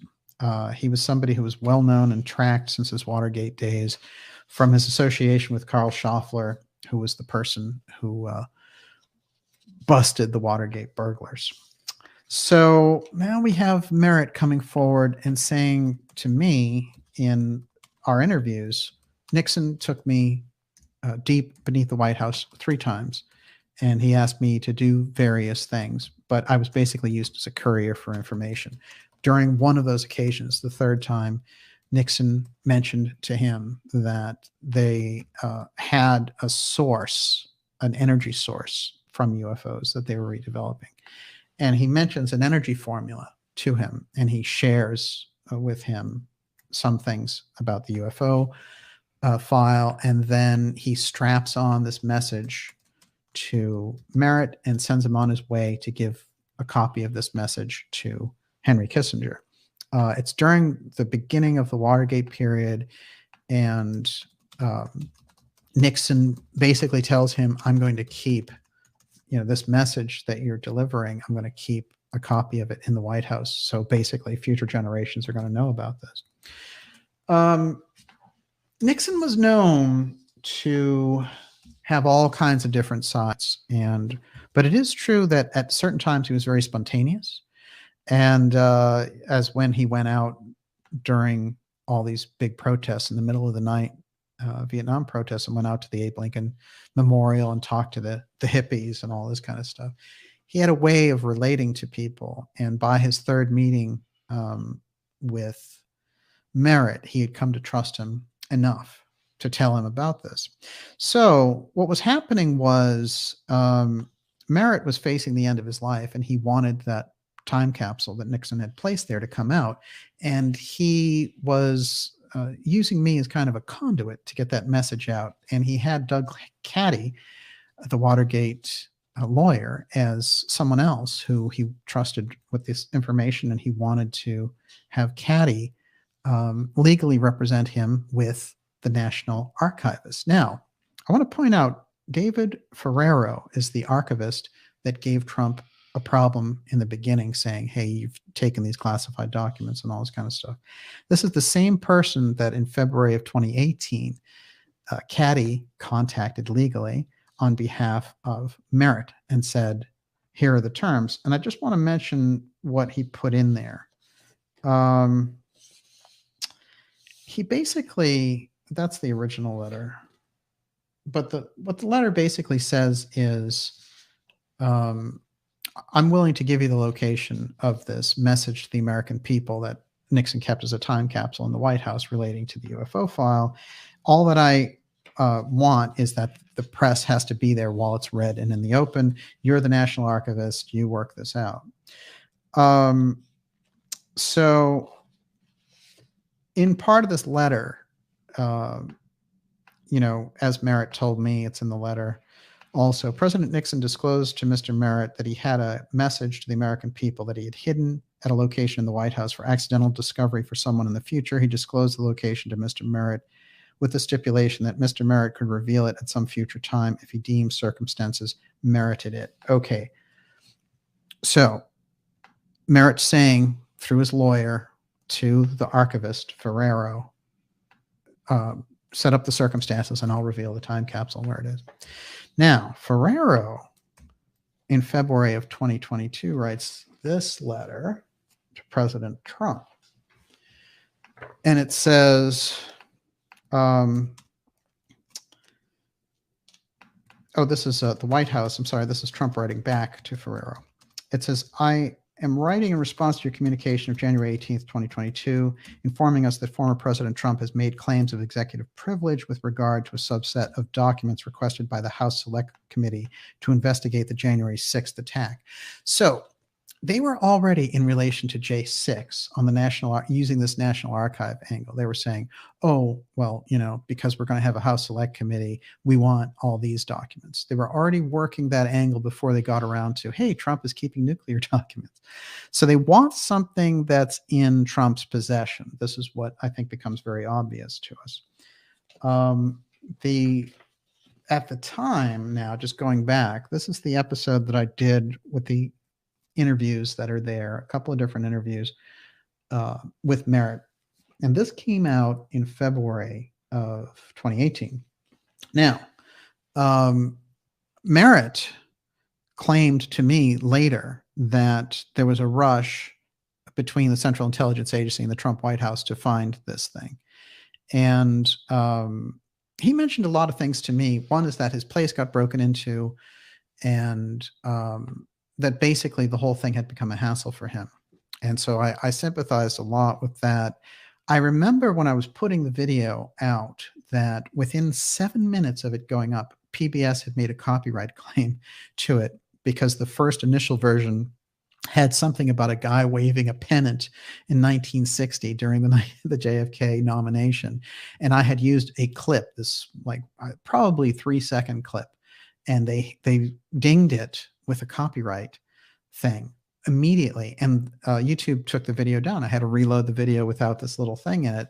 Now, of course, you expect things in terms of copyrights and all the rest, but this was highly insignificant. So that I can tell you from what happened in relation to Merritt that whatever was going on with this time capsule story, in my own work, I would say myself, Doug Caddy, and Merritt all experienced a certain level of difficulties around it that were, that gave you the impression somebody was more than a little interested in the whole thing. And, you expect that when you do certain types of journalism, but once in a while that needle jumps and you become aware somebody is really looking for information about this thing. Now, the message and the whole story that's there hung out after the fact. I did my best to bring that story forward. I interviewed Merritt. I talked to him the first time for 6 hours up and down, trying to shake him out of his story, and nothing would work. He was very consistent about it. And he also told me about things like assassinations that he had been involved with working for the CIA. So when we look at Merritt and his story, what is he trying to tell us? Here are the real bullet points. One, that he worked as an undercover agent for President Nixon and that he had 3 meetings beneath the White House. 2, that as part of that, he became a courier of very sensitive documents. And that by the 3rd meeting, Nixon had given him some insight as to what those documents were. And they related to the UFO file and advanced technology and the fact that they had developed an energy formula as a result of working with those things. And he had told him, I'm going to leave a time capsule in the White House. This will be discovered eventually. So what I want to say about Merritt, as opposed to some claims that just come out about this, is that Merritt had been used as a informant in major cases involving the UN. Of course, around Watergate with Karl Schaffler, his name was known, and he was brought before grand jury committees and things of this nature, and then they wouldn't allow him to testify. He was also used in these very early editions of secret FISA courts to, go in late at night and give testimony to these judges to get subpoenas for things that were relating to political infighting. So I've never saw any reason in my dealings with Merritt for him to make up a story like this. So we have something there. When we think of that tight relationship with Trump and Nixon now, we have to go a little bit further and say, well, if Nixon had this information about the UFO file, did he consider Trump a like mind with it because of Trump's uncle? And did he also share more of those details with him? So when Trump comes on the scene, the entire establishment flips out and they lose it, and they try for 4 years, the whole time he's in there, barring his obnoxious personality, and the typical shooting matches between Republicans and Democrats. Something extra was going on here. And it seemed all the way through with the subpoenas, with the different, Russian collusion, all these different types of things, the constant brainwashing by the media that he's a Russian agent. And even now, doing a raid on Trump and saying, oh, it's espionage, that's a heavy duty charge. You better have real damn good evidence if you're going to throw around those things. And all the legal experts coming forward say, no, the way that they're approaching this isn't showing that they have good evidence up front. And you wouldn't do it this way. You'd do it through a series of subpoenas. So something weird is going on here. And my personal research around it reflects directly and goes to the heart of the UFO file. This is where we need to take the conversation, because as you see all around you, almost on a daily basis, there's some kind of UFO disclosure this, UFO disclosure that. Well, are there messages? Is there steganography that's out there that could be giving us this message? I'm going to point to a couple of things. And then after that, we're going to go directly to your questions. I know I'm holding you up, Miss Olivia, but I'm doing my best. How are you doing out there? Yeah, we have more than enough questions. All right, good. A couple of quick things. All right, we talked about the big involvement with the Cheneys, who are fellow Republicans, supposedly, doing everything they can to get to Trump, right? Liz Cheney was basically doing it all. Dick Cheney came out with a commercial, good old trustworthy Dick Cheney, and said, well, Trump is the biggest threat to the Republic. I mean, come on, don't you think we have bigger threats to the Republic? Even if he is, your political enemy or whatever. Okay. This story just came out today. Liz Cheney's husband is a partner at the law firm defending Hunter Biden. What's going on there? Liz Cheney with the Bidens.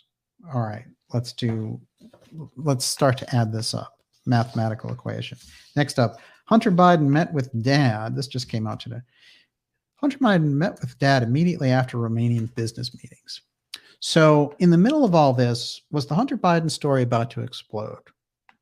Was it about to go down and be exposed that these high-level Republicans were shielding Biden, in fact, and that those dealings that were going on were highly illegal, and that he was using the influence of his father on it? And is that why they decided we need something that grabs all the attention, and we need to just, bring this home with Trump and have this whole, now we're all questioning, oh, what does he have? Instead of asking what's going on with Hunter Biden and the incredible exploiting of the White House for business purposes. And why is Liz Cheney's husband working at a firm that's defending Biden? Very, very strange. Okay, now it's just about to get a little stranger. Let's not forget our friend in the hot zone, the Terramar champion, Ghislaine Maxwell herself. But Ghislaine, in relation to Trump, how are we going to, what's the relationship there? Well, I don't think there is one, but I think something very significant happened. Watch this. So we have the Trump receipt for property, United States Department of Justice. They give us the receipt of all the different things that they took from President Trump. All right. Let's go back to November, where Ghislaine is making very strange stream of consciousness comments out of nowhere about her time in prison and sounding very, very stream of consciousness. And also some strange, just random observations and complaints and things like that mixed in there. Watch the steganography here. The salads are wilted with mold. An apple had worms. They gave me a wet black banana. There was bread so wet that water came out when you squeezed it. The heiress explained that she had created an imaginary cellmate after being trapped in solitary confinement since she was incarcerated, and has a light on in her cell every 15 minutes to ensure that she hasn't injured herself. Maxwell continues, strange things happen. The toilet flushes, the shower runs when no one is around. When it happens, it alarms the guards, so I created a cellmate. Called it A-17, A-17. So when something strange happens, I blame A-17. She also claimed that creepy guards watch her as she uses the toilet and shower. Maxwell said that despite observation problems, she managed to find a friend in the bathroom, a friendly rat, who she said jumped down an open sewer drain. They gave me food so exaggerated that it looked like Chernobyl. Interestingly enough, this is before the Ukraine war started, and right at the very beginning of the Ukraine war, there was a huge kerfuffle there militarily at Chernobyl, and instant denials, and that everything at Chernobyl was classified. We know Chernobyl was the site of an incredible meltdown. But that's not the real zinger. The real zinger is if you go through that list that is part of the receipt for property for Trump, you find, bingo, right in the middle of those folders, something called number 12, box labeled A-17. Now, A-17, the same terms that she's using earlier in relation. And very oddly, she has no explanation for why she's referring to it as A-17. Is there signaling here that whatever they're looking for, you're going to find it in A-17? Could very well be. But that list becomes a hell of a lot more interesting if we consider it in combination with Ghislaine's statements in November. There's no question about it. And how does this leave us? Well, we find ourselves with the raid on Trump, as Trump's doing very well in the polls and is the Republican opposition to President Trump, to President Biden, and Biden is using the Federal Bureau of Investigation to investigate Trump, which has never been done in history against a political opponent. So we're in a constitutional crisis territory with that. Trump and Nixon. We told you in 2018, I don't like to say I told you so, but we told you about that deeper relationship. It's come out through the Nixon Foundation that there's some 400 letters between the two. A deep relationship that went on for decades. As a matter of fact, Nixon may have given Trump the key advice that allowed him to become president. And they may have had the UFO file in common, as it turns out.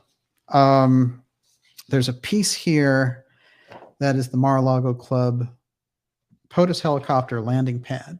And along with some interesting steganography there, this HMX-1 I found very interesting, which was the symbol that was used there.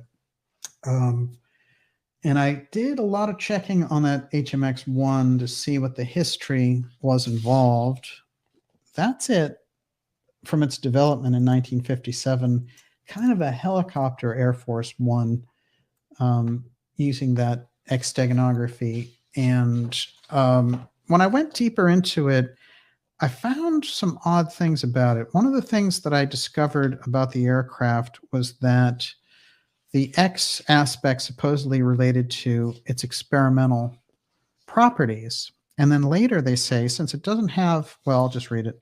The X in the squadron designator originally stood for experimental, emblematic of its original mission of testing new helicopters and flight systems. However, As its operational role in VIP transportation overshadowed its operational test and evaluation role, the experimental moniker was dropped, although the squadron designator X was left unchanged. It's odd. They wanted the X steganography noted in there for some reason, and then it shows up on Trump's Mar-a-Lago invitations. I don't think there's a good answer for that one. And here's another real important. Oh, that's kind of a better shot of that, I guess. That's the original coin from it, 1957. But this brings us around to Roger Stone, because interestingly enough, if you look in the warrant at the things that were taken, one of the things that were taken were relating directly to the president of France. But the other thing that they had a huge curiosity about was what? The pardon information around Roger Stone. Well, Roger Stone, aside from being, kind of a political hitman and things like that, he's been on this program before, especially when they were pressuring him and trying to put him in prison. And we've talked to him before about the JFK assassination, which he did a book on. And this is the tie over that I see in relation to Stone. It's this Nixon JFK aspect hanging out there in the background. Somehow they wanted that information about him pardoning Stone. And I see the overlap directly of the JFK files, the assassination files, which, as we discussed earlier this week, Judge Napolitano had asked President Trump to release, and Trump was going to do it, and then got him on the phone. And Napolitano said, "What happened? Why didn't you do it?" This is on October 26, 2017. Trump said, "If you saw what was in there, you couldn't release them either." I believe those things convince me that all of it is related directly to the UFO file. That would explain why they can't let those Kennedy records out, because the assassination is related, as we found out through E. Howard Hunt, directly to the UFO file. And in fact, what we're looking at is Trump in office, and the freak out of the establishment is also directly related to understanding and being on the same level as these people in relation to the secret system of finance and also the advanced exotic technology. It's the only thing that makes any sense, and they are willing to tear the country apart and shred the Constitution in order to do it.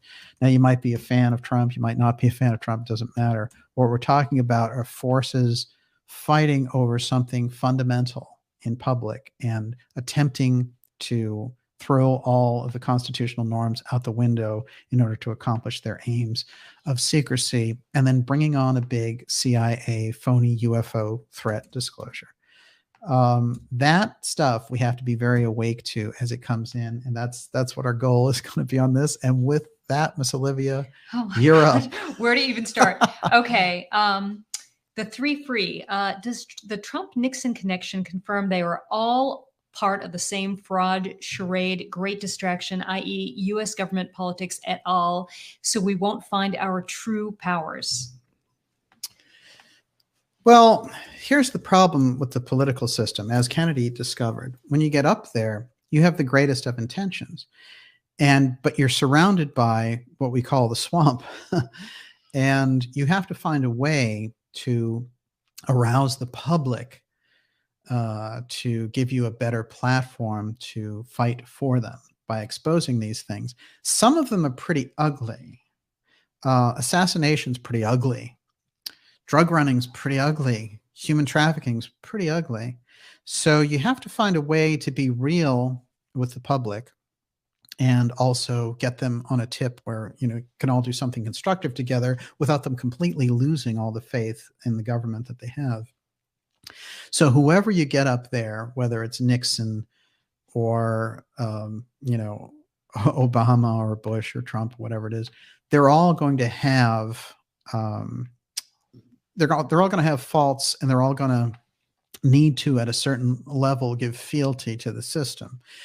And those who break out of that, who try to bring the public along with them, I think, face incredible odds, but they do it anyway. I think this is something that Kennedy showed. Kennedy came in a way very much how Trump came in. He had a better political sense, but he was independent. If you look at the kind of money that the Kennedys had going in there, it's like the Bill Gates, I mean, they had that kind of wealth for their era. And so they didn't owe anybody, if that makes any sense. Once you get in there financially, if you're a Richard Nixon, you owe Howard Hughes, you owe the businessmen who put you in there in the first place, you owe this corporation, that corporation. And so you get sort of instantly hung up. Trump comes in the same way. He's already a billionaire. He already has his base, and he has an incredible reaction with people who are sick of the system as it is and decide, you know what, we're going to throw a monkey wrench in there, and we're going to really get America back to what it was. Now, however you want to view the Trump presidency, think of it this way. Fundamentally, there weren't any new wars. The second, the economy did really well. And third, he would take on taboo subjects such as the border, which right now is hemorrhaging with 3 million people since Biden got into office. So because he wasn't politically correct, he was able to accomplish certain things, stand up to China, things like that. So, but politics always has their thing. Someone's going to say, this is great, that's not great, and so on. So Nixon, is useful to the deep state for a certain period of time, but then starts to go his own way, and they pull Watergate on him. Kennedy, when he gets in there, the CIA, that whole apparatus is worried about him. Once he gets around the UFO file, and he has a deep knowledge of the UFO file through his relationship with James Forrestal, the first defense secretary who was pushed out a window. They realize they have a problem with Kennedy, and they try just to kind of roll along with him. I think they think of different ways of removing him. But by the time they get to November of 1963, they're looking at Kennedy and saying, we're not going to get the Vietnam War out of this. He already cost us a Cuban war. He's not, good for the military industrial complex. He is not good for the Federal Reserve, and he is trying to share the information around the UFO file. This guy's the biggest threat we've ever had. So that whole apparatus, the Rockefellers and all the rest, Allen Dulles becomes a coordinator and all that. The Central Intelligence Agency, which Dulles has been fired from, becomes a coordinator. But that whole apparatus turns against Kennedy, and later turns against Robert Kennedy as well, because he's somebody who's kind of going to conjure up the ghost of Camelot and bring these things around.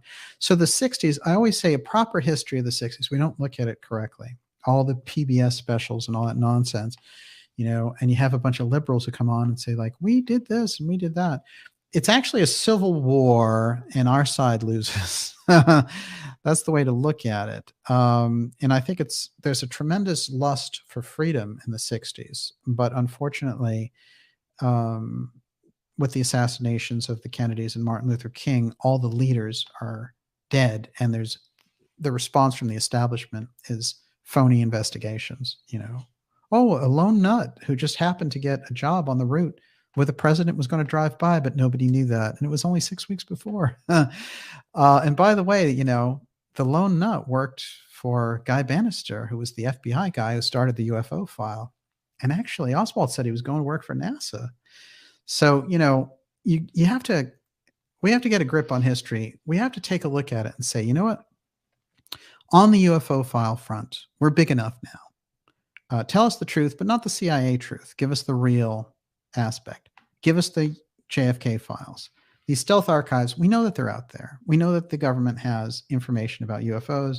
It has the JFK files revealing a lot, apparently.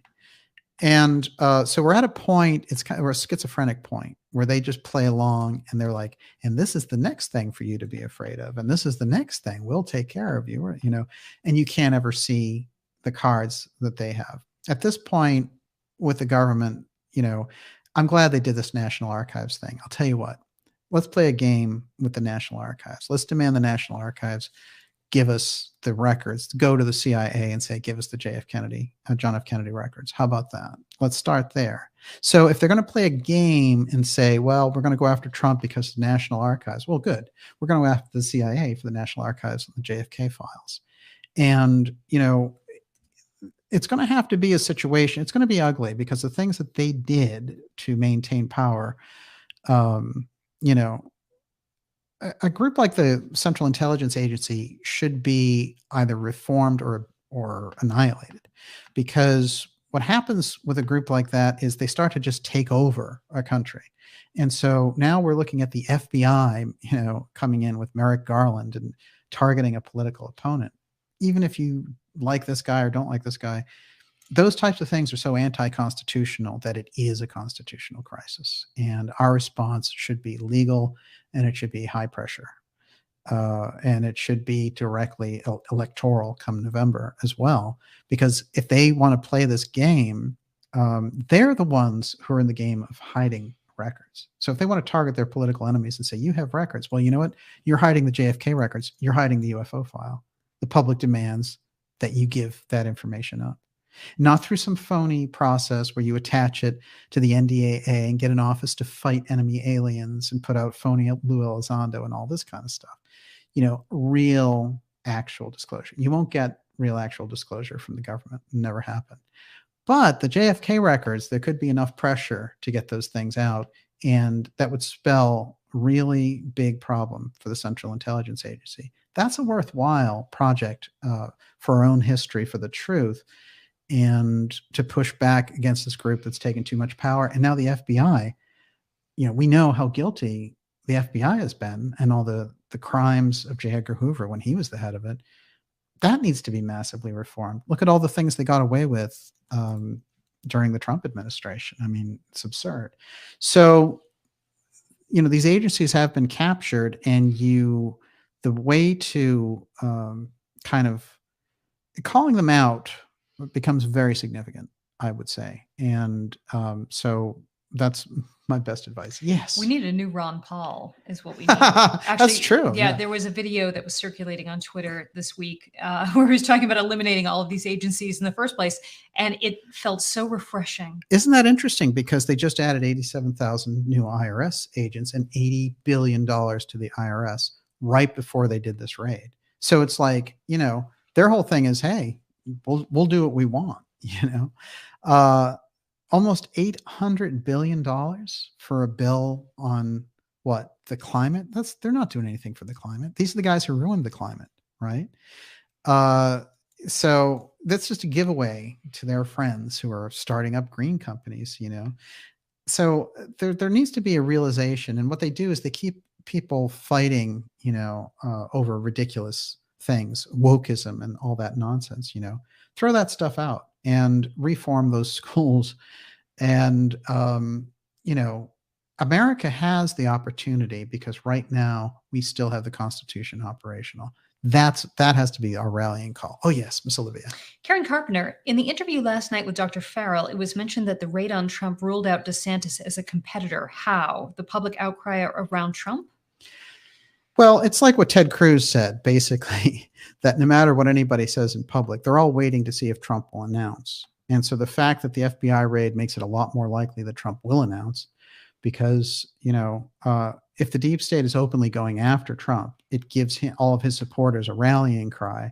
One, but also it's such an egregious thing, because we do leave presidents alone, interestingly enough. I mean, they didn't even raid Richard Nixon, They set up a deal where they pardoned Nixon for anything that he had done in office, even with the Watergate outcry and all the rest. And, I think Nixon was largely set up at Watergate. So, this is something in American practice that, you're not allowed to go after your enemies if you're the regime in charge, to prosecute them with federal agencies. That is against the Constitution. It's an egregious affront to our constitutional republic. It spells the end of America if you allow that to take place. So they decided we're going to do it. Probably because, as I said, this thing about Cheney representing Hunter Biden and Hunter making business deals through Romanian businessmen and meeting with his dad afterwards. This stuff may have been on the verge of coming out and they needed this. My feeling is that the UFO file aspect is overlooked because we also overlook the Space Force aspect. Trump, when he went into office, what did he do? He created the Space Force. No one else has done that. That's an attempt to bring that UFO file back under executive control. This goes back to Kennedy's attempt when he said the Central Intelligence Agency, here's NSAM 57. All of our counterintelligence covert operations go back to the Joint Chiefs, and the CIA is support. He was never able to get that ratified. And at the end of the Trump administration, after the election, there was a whole process where he ratified NSAM 57 that was floating around the corridors of the Pentagon, just hanging out because those guys were always afraid to enforce it against the CIA. So that was ratified. And interestingly enough, it went into effect January 7th. It was the day after J6. I'm sure as soon as Biden got back in, they reversed it. But, you never hear about that. Yes. A cult fan. Just yesterday, on August 12th, 1943, the USS Eldridge tested time-space using Tesla coils and von Neumann calibrated generators. So basically, yesterday was the anniversary of the Philadelphia experiment in 1943. Wally Tango Foxtrot says Tesla walked out of the Philadelphia experiment, deeming it too dangerous. And you know what happened.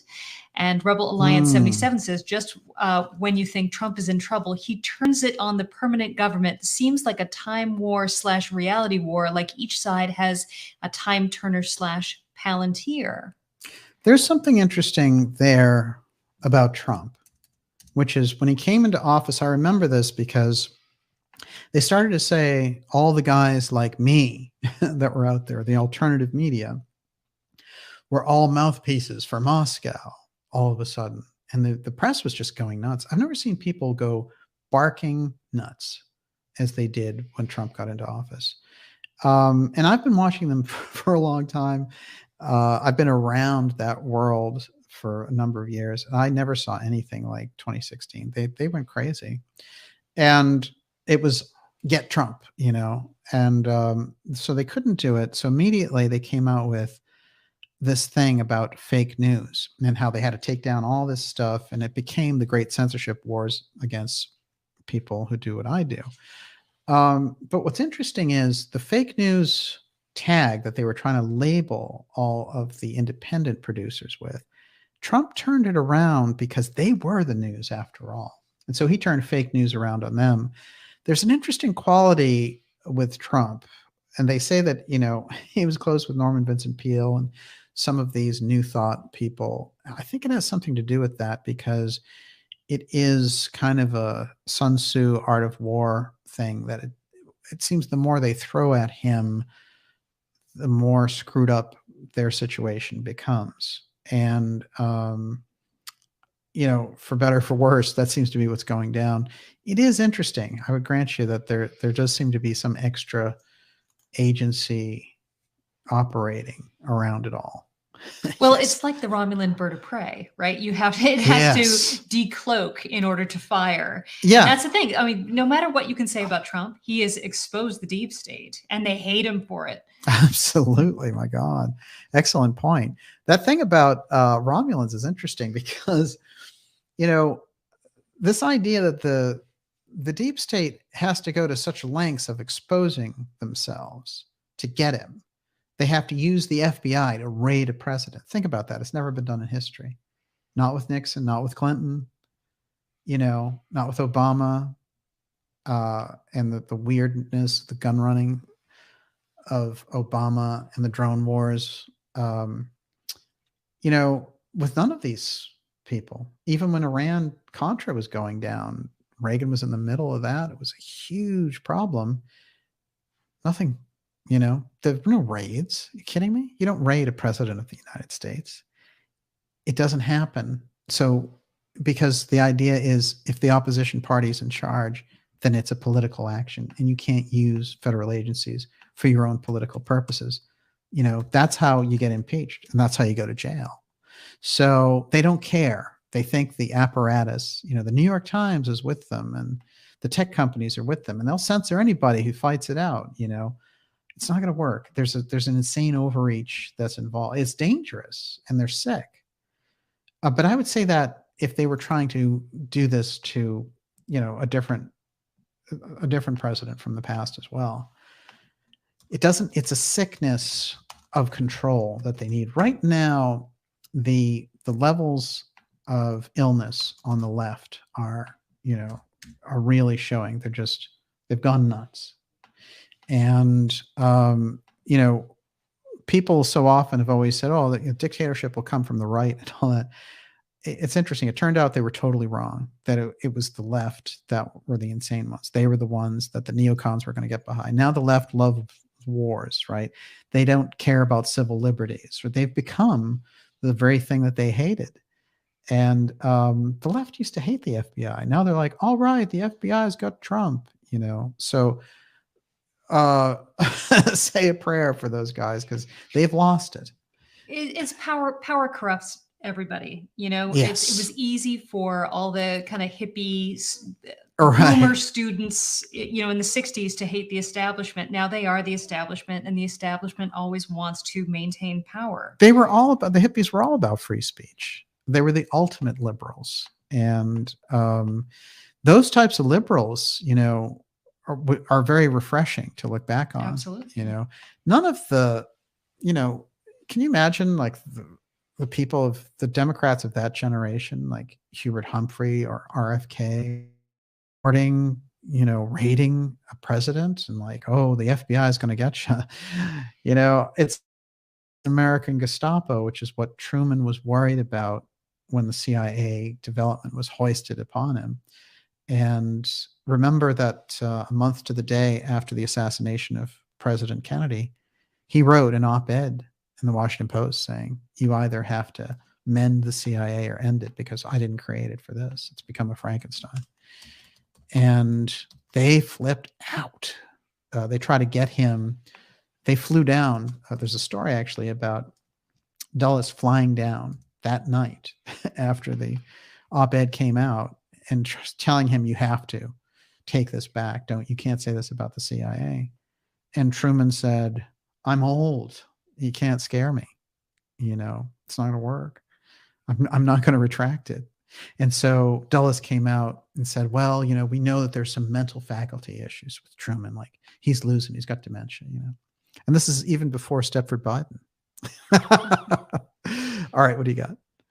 Give me 1 second to find it. Okay. So Jeff Whitaker, if they can do this to an ex-president, imagine what they have in store for you. Scarlet Fire says, in the USA, if you were accused of being a terrorist, then you have no constitutional rights. Be very careful. No due process. They can hold you indefinitely with no charges or right to see a lawyer. Shashakila says, do you think Trump has a failsafe if he's arrested? Oh, I think yeah. The first part of that whole thing relates to, the domestic terrorism bill they've tried to push. This is Merrick Garland and Biden. And the idea is, if you think, if you're not a leftist, basically, and you don't think with the regime, that you're dangerous. That's why parents are dangerous, because you want to make sure that the stuff they're doing to your kids over COVID is, under parental control. No. The state controls that. And we're going to give your 8-year-old kid a sex change operation behind your back. How do you like that? I mean, what they've done is they've gone into an insane loop. And so the question is, as they go over the cliff, it's just how many people are going to go over that cliff with them. But if the idea is to break up America over doing this, then it makes a lot of sense the way that they're pursuing things. However, I think it's a dangerous game on their side. And if that pendulum swings back, then we're going to see something dramatic in this country in relation to reestablishing the people's authority over those institutions. And I think it may come from citizen groups who become liaisons to Congress and the Senate, who are not under, there's no lobbyists, and there's no corporate control. I think we're going to have to invent that. I think that's in the spirit of the original founding of the country. Yes. Wendy Eater, does DJ believe there's any hope for the people of the USA to demand an end to the declaration of emergency and a return to the laws of the Constitution? Look, this is the danger of the emergency powers. I pointed this out, but I want to do this. Like in Canada, Justin Trudeau is so incredibly unpopular. He has a popularity of 22%. His group runs and rules with 29% of the vote from, after they break it off between the conservatives and the other groups. 29%. That's what they're running with. And what it comes down to at the end of the day in their province there is 24,000 votes. That's it. So somebody like that already demonstrated. He came out with his speeches and he said, these people, who are protesting, they're probably misogynist and racist, and we shouldn't tolerate. There's no place for them. This is a leader of Canada, who probably most likely is Castro's son. I mean, I think it's pretty obvious, isn't it? Yeah, and there's a real good story for this. This isn't like a wild internet rumor. There's, his mother used to hang out with Castro. Without any underwear. Well, Pierre Trudeau was a weird guy anyway, but we know for a fact that that's very likely. And the only reason I mention it wouldn't matter, except that, Castro was this communist thug, and Trudeau aspires to be a communist thug. And his little weirdo deputy prime minister, Freeland, she's pretty weird too. She used to be in the pocket of Russian oligarchs. There's a lot of journalists who worked with her in the 90s, and that's where she was coming from. So something weird going on with this whole system. Of course, she's a big Soros biographer, and he sponsors her and the World Economic Forum. She's one of their leaders and all this kind of stuff. Look, it's a thick web, and I think for the most part, citizens have looked at people who've gotten strangely rich or crazy on the political side and just kind of winked at it and been like, the system will sort itself out. Now they're coming in for people. They're going after people. They're sending the FBI in to grab an ex-president, that 75 million people voted for. So people are looking at that and saying, well, if they can do that to Trump, are they going to do that to me? It's anti-constitutional. And so when we look at these things, we have to look at Trudeau and the fact that he pressed the emergency button during the trucker protest. And instead of working with the truckers on those issues, he used the emergency powers button because he can't govern with 22% of the vote. So all they can do is use emergency powers, which is basically the military and the power of the state. What do you think Biden is doing here? His poll numbers in the low 30s, probably worse. Those are favorable polls. You've got inflation at 1981 levels. You've got an economic disaster looming. You have the worst foreign policy that we've ever seen, probably, except for Bush.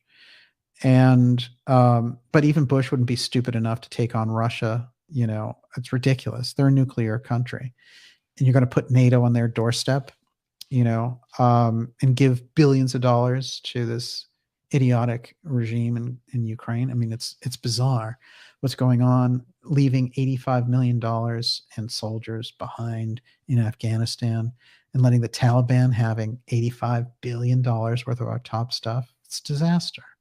So Biden's a disaster, and he has a cognitive decline. So then what? What are you going to do? They know that. And I believe that on one stretch or another, that the thing that they're looking for is either a Biden-run emergency, state of emergency, or a continuity of government play. Continuity of government play, I think they get closer to when they have an opposition, like when Trump's in power, they tried to pull continuity of government. Continuity of government is so dangerous, and the fact that the Northcom commander was talking about UFOs recently. Let me tell you, I study these guys very closely. I always watch them to see if they'll ever mention UFOs. That's the first mention ever on record of UFOs by the Northcom commander, who becomes the combatant commander of the United States if they press the emergency button and say, hey, it's continuity of government because there's a disaster. And it doesn't have to be a nuclear disaster, right? Even though they're doing PSAs for these nuclear commercials. So we have to be aware of that. And that's why I point out General Van Herk. And the weirdness, again, you're surrounded by the UFO thing. General Van Herk comes out of what? He comes out of the 509th bombing squadron. What is the 509th bombing squadron? That's the same squadron that found the Roswell wreckage in 1947. That's weird linkage, very strange. And he's the first Northcom commander to mention the UFO file. For me, that's weird enough. Yes, Miss Olivia. Okay, one second. The desolate Everyone, one. you're doing the Dark Journalist show here tonight. We're going deep with you on this special report, and it's all about the constitutional crisis and the classified UFO file.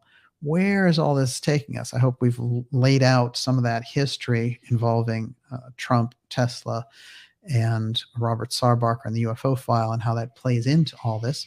We're going to take a few more of your questions here tonight.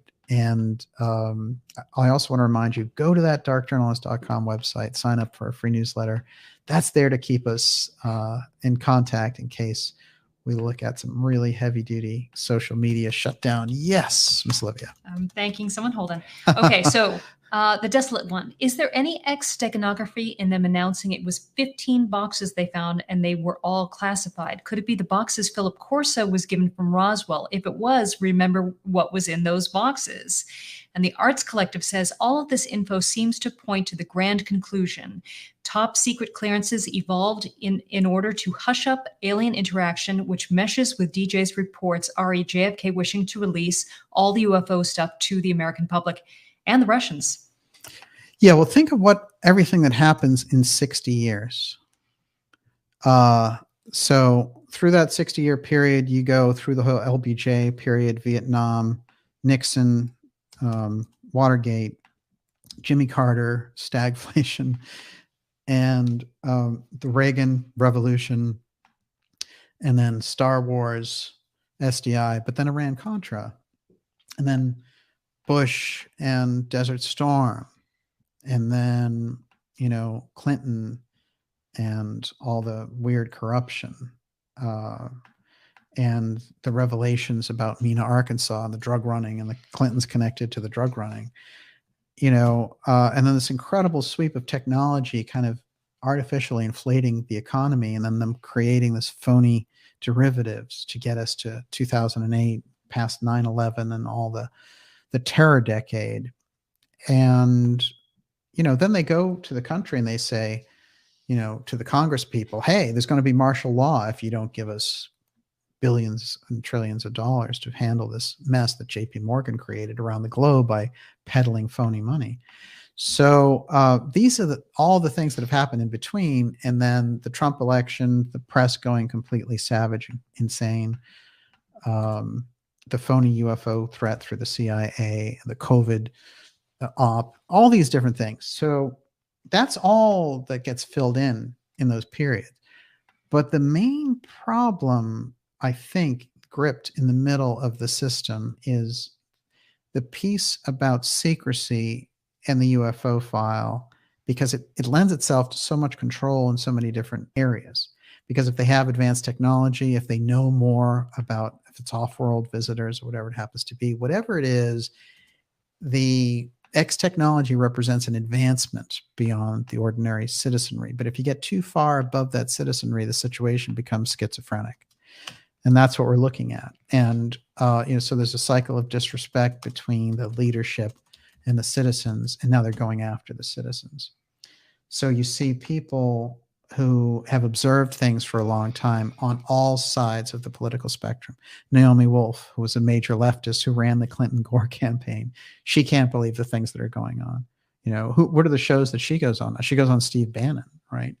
Glenn Greenwald's a big leftist, right? And it's all the left.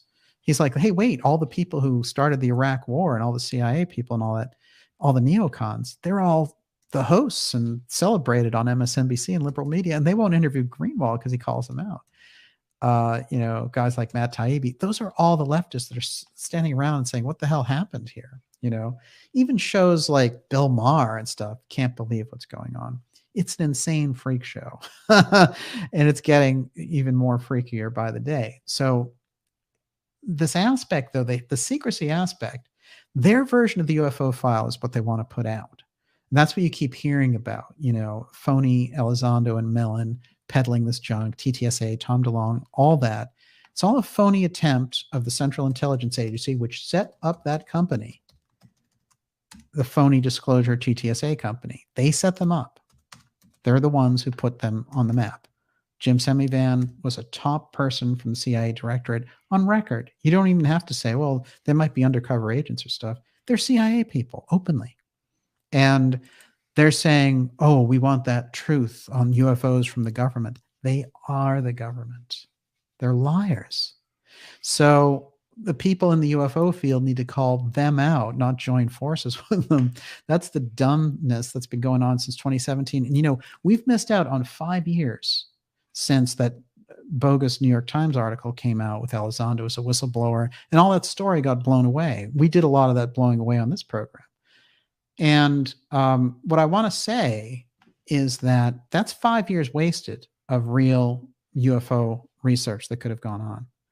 All of the stuff that we're talking about, the Trump stuff, the JFK records, there could have been deep research going on about this. Instead, it was like, aha, Elizondo mentioned there might be bodies. Ooh, and whenever somebody challenged Elizondo, weird like Twitter sock puppets would go after them. I mean, it's really freaky. When the CIA gets involved in this level and tries to control things, you get that impression that at the end of the day, they want to go back to the Davos meeting, to the Davos crowd and say, see, we got this, this, this, and this. What pet treats do we get from you guys? Mm-hmm. That's what they're looking for. Okay, Miss Olivia. Pet treats. Me on TV. So was Nixon ex-share or ex-protect? Rehoboth Farm says Nixon visited Mar-a-Lago a month before resigning. He went with Bibi Rebozo. Yes. And Nanette Christ said, I saw Nixon right before he resigned. We were asked to come pray and sing for him because he was considering suicide. Oh he God. Felt he was like the captain going down with the ship. Watergate was a trap. Well, Nixon's a mixed bag, but you have to see him in context. This is the thing. So by the end, that apparatus, the deep state apparatus, wanted him out. And they made him even more paranoid. They played on all that. And it was a very dangerous situation. Now, what I think we can do when we look at Nixon is say, like, was he ex-share? Was he ex-protect? Well, he worked with all the ex-protect people, but by the early 70s, what is he doing? He's making his own documentaries about UFOs that he's going to put out. He is planning on using an alternative energy source that he's going to develop at Pine Gap. Now, that's on the record.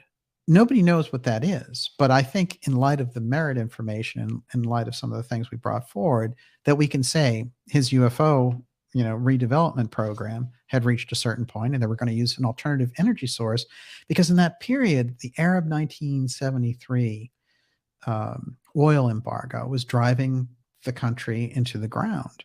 And that happened a few times in the 70s. So there was that control of, in the late 70s, it happened with Carter as well.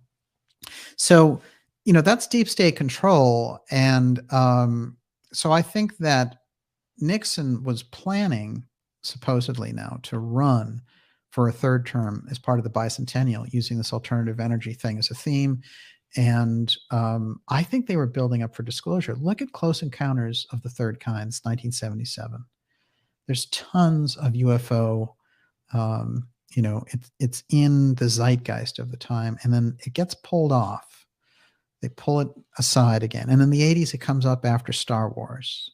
And there's a big push at the end of the 80s for UFO disclosure. Reagan starts talking about if there was an alien threat at the UN, and Reagan knew a great deal about the UFO file. And Steven Spielberg visits the White House and plays E.T. And when it's over, Reagan stands up and says, people in this room know that that's not fiction. So there's a lot of unusual pieces in this puzzle, but I think that we can say that Nixon is a mixed bag, and he doesn't have the fire and the passion for freedom and breaking people free that Kennedy had. He is more of a calculated person, but by 1974, his calculations are, to get the UFO thing in the zeitgeist because he's making documentaries about it. So in that sense, he's more on the ex-share side at the end. Yes. I was just thinking, the problem is there are so many things that are wrong now that it's crippling, right? Nobody knows where to start. But True. it's so where would you start if there's one thing that we can do this fall? If because everybody needs to gather around one action that we can take. Yeah. I mean, I see it as what it is. You have to fundamentally have a structure in place of ethics in your society. And so if people, like with the woke thing, are driving, uh, people over the edge, and then politically they are punishing their political enemies for standing up to them, and the regime is taking powers as they did during the lockdown, things of this nature, then they're subverting the nature of the constitutional republic that we live in.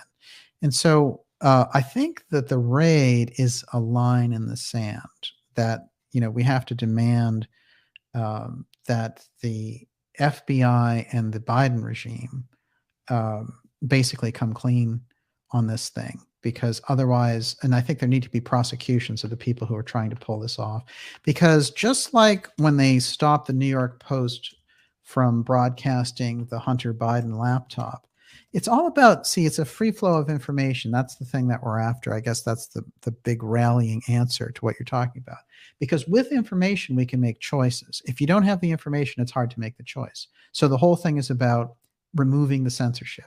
But when you have something that reaches past the Constitution, and we see this happening, even Democrats are jumping off on this and saying, you're going to have to explain, Merrick Garland, what you're doing prosecuting the opponent of the man you work for.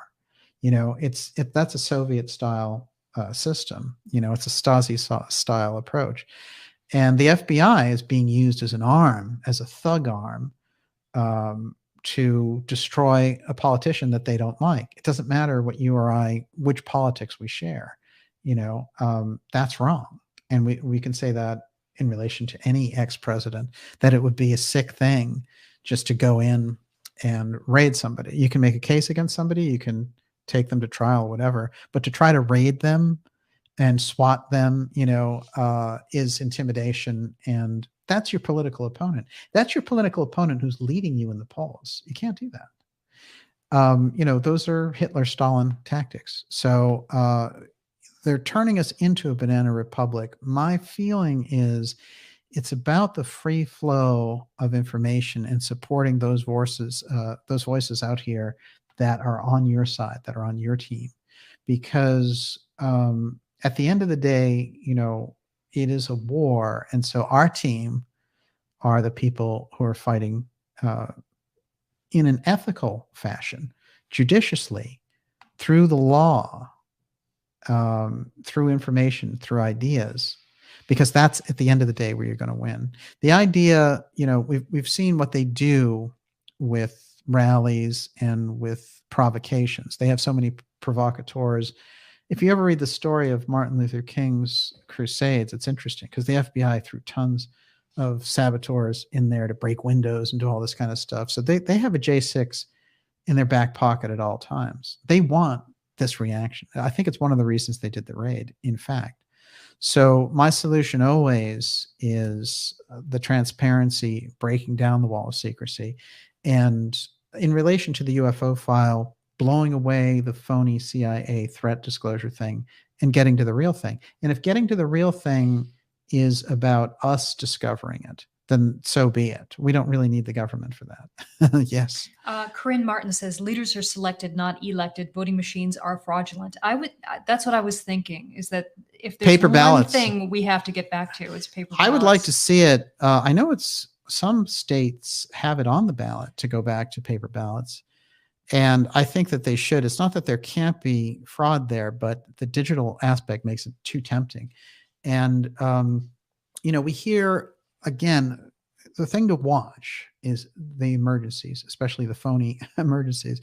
And the thing that they will try to use is the ability, there are emergencies. You can't go to your polling place. It's too dangerous. And turning that emergency thing, saying, hey, we'll use mail-in ballots. And that's how you got all the fraud last time. So what we need fundamentally is a more honest system. Now, I do think they're on notice. For example, in Arizona, the voting officials that got voted in were the people who raised red flags last time. So therefore, we're looking at something where there are changes, because Arizona was one of those weird cases last time where we didn't get a whole lot of answers, and Wisconsin's another one. So the way that I look at it is that's a state to state affair. We know fundamentally that in previous elections, if you win Florida and Ohio, that's pretty much it. Like the ball game's over. And that's been true now, I think, without exception, since JFK's election. So when that didn't happen, it made things a little bit interesting, shall we say? Go for it. Ted Gunderson, it is all narrative to exercise the Patriot Act against the American people, all psychological operations creating strong division. I genuinely think they want a hot civil war. And Rebel Line 77, the elites will arrest Trump in a hope to spark an armed rebellion so COG can be enacted. Hence, the feds arming and hiring 87,000 armed IRS agents. Yeah, that's part of it. I mean, I think the IRS thing is to squeeze. They're looking forward to squeezing what the middle class has left.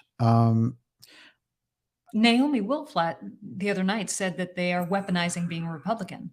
Yes, right. If you are a Republican. But here's an interesting thing for us to keep in mind about all of this, which is some of what you were saying there in that question is true. Because if they can get an emergency, they keep trying to push for this, like, oh, there's an emergency because people are saying something against law enforcement. Look, if a group, these are the same people who are supporting, like, defund the police and go after the police, right? And we're blowing up cities and all the rest of it. So it's just what they can do on their side to cause chaos. And then they want to project that onto the other side. So they talk about, oh, there's white supremacy and all this kind of stuff. Look, you've always had it, and if anything, it's gone down. The numbers of those groups have gone down. But you've always had black supremacists, white supremacists, Chinese militant. It's there. They're always there. That you're always going to have them in a democratic republic. You're not going to be able to avoid that. However, what you're suggesting there, Biden administration, is that anybody who thinks differently than you is a terrorist or a white supremacist, and that's BS. And they know it. So they just want enough of a tagline so that they can attack the population. It's true. Now, I also think it's very important how the population plays against the establishment, because they can mess themselves up in a way better without an overreaction on the public side.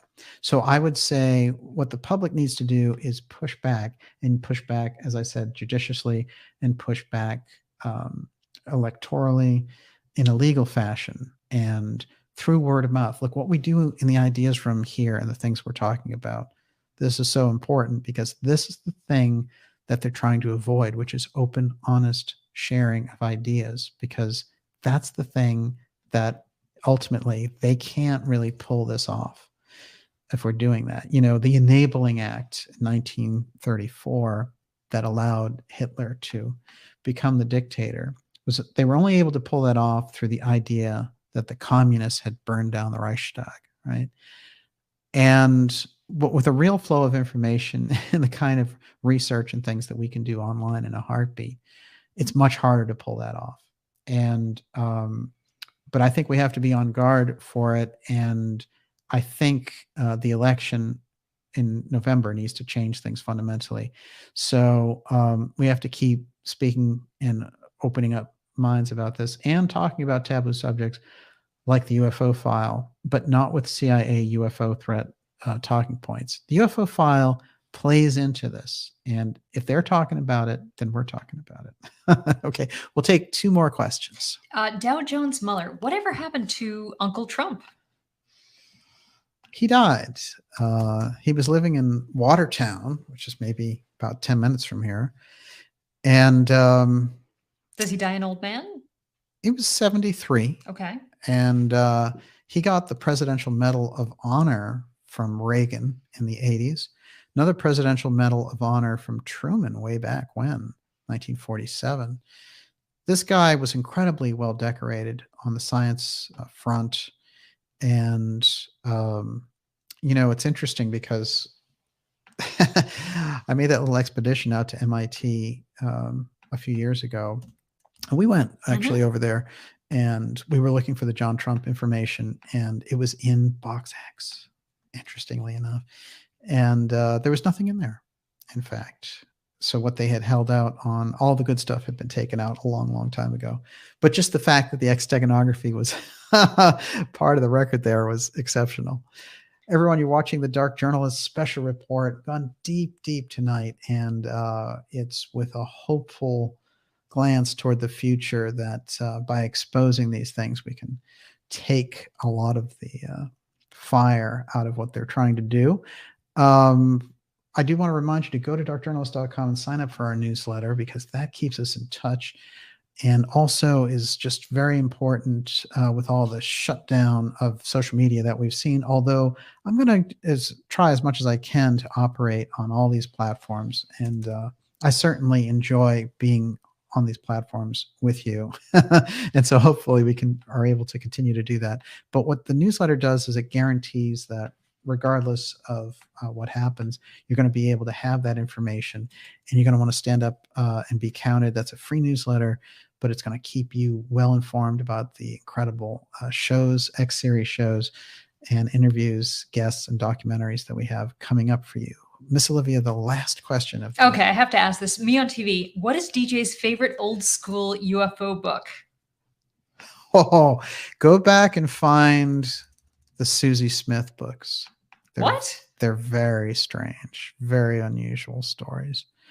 I don't know if anyone really figured out what was going on with Susie Smith, but she was very interesting. But John Keel, I would say John Keel's early works on the Men in Black, the Eighth Tower books, those are quite remarkable, and some of my all-time favorites. I think certainly, the Mac books are fascinating for understanding the abduction phenomena, but just for the stories themselves. The Kill books are interesting because, he shows up to one house and he's like, "Oh, I'm here to talk to you about, the UFO sighting that you had." And they were like, "Yeah, it's interesting you came back." And he was like, "What do you mean?" And they said, "Well, you're just here yesterday." So I love a lot of that. Frank Edwards' work is interesting also. And what's weird, I think, is that Frank Edwards had a deep relationship with Harry Truman, and he wrote all about the Men in Black and the secrecy around the UFO file. And then he died of a cerebral hemorrhage in right after he wrote the Men in Black book in 1965. So there was something interesting about Edwards' work as well. But I also think that Frank Scully's early work and that whole case around the Aztec UFO is early interference by the FBI and the UFO file. Crucial information. Morris Jessup's case for the UFO. Those are some really kind of classic books. Yes. If someone was really just entering the UFO topic for the first time, if they're real newbie, where should they start? Well, all of the Stanton Friedman interviews that I have on this channel, the late Stanton Friedman, the late Paul Hellyer, was the former defense minister of Canada, the late Jim Marrs, and the fascinating Alien Agenda book and the interviews that we did. All that is quite remarkable, and I think holds up dramatically well. In particular, I think that Friedman was able to come in from a research level that was very official. And so I like his work. I mean, some of the earlier works, Timothy Good and Above Top Secret and all that, those are kind of 90s classics.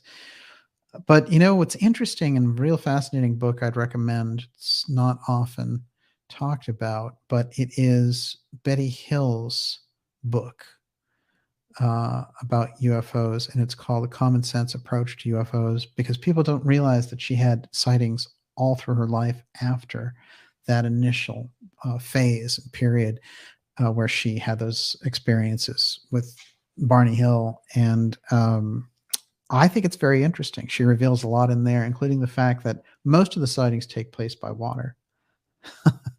And with that, Miss Olivia, Okay, I have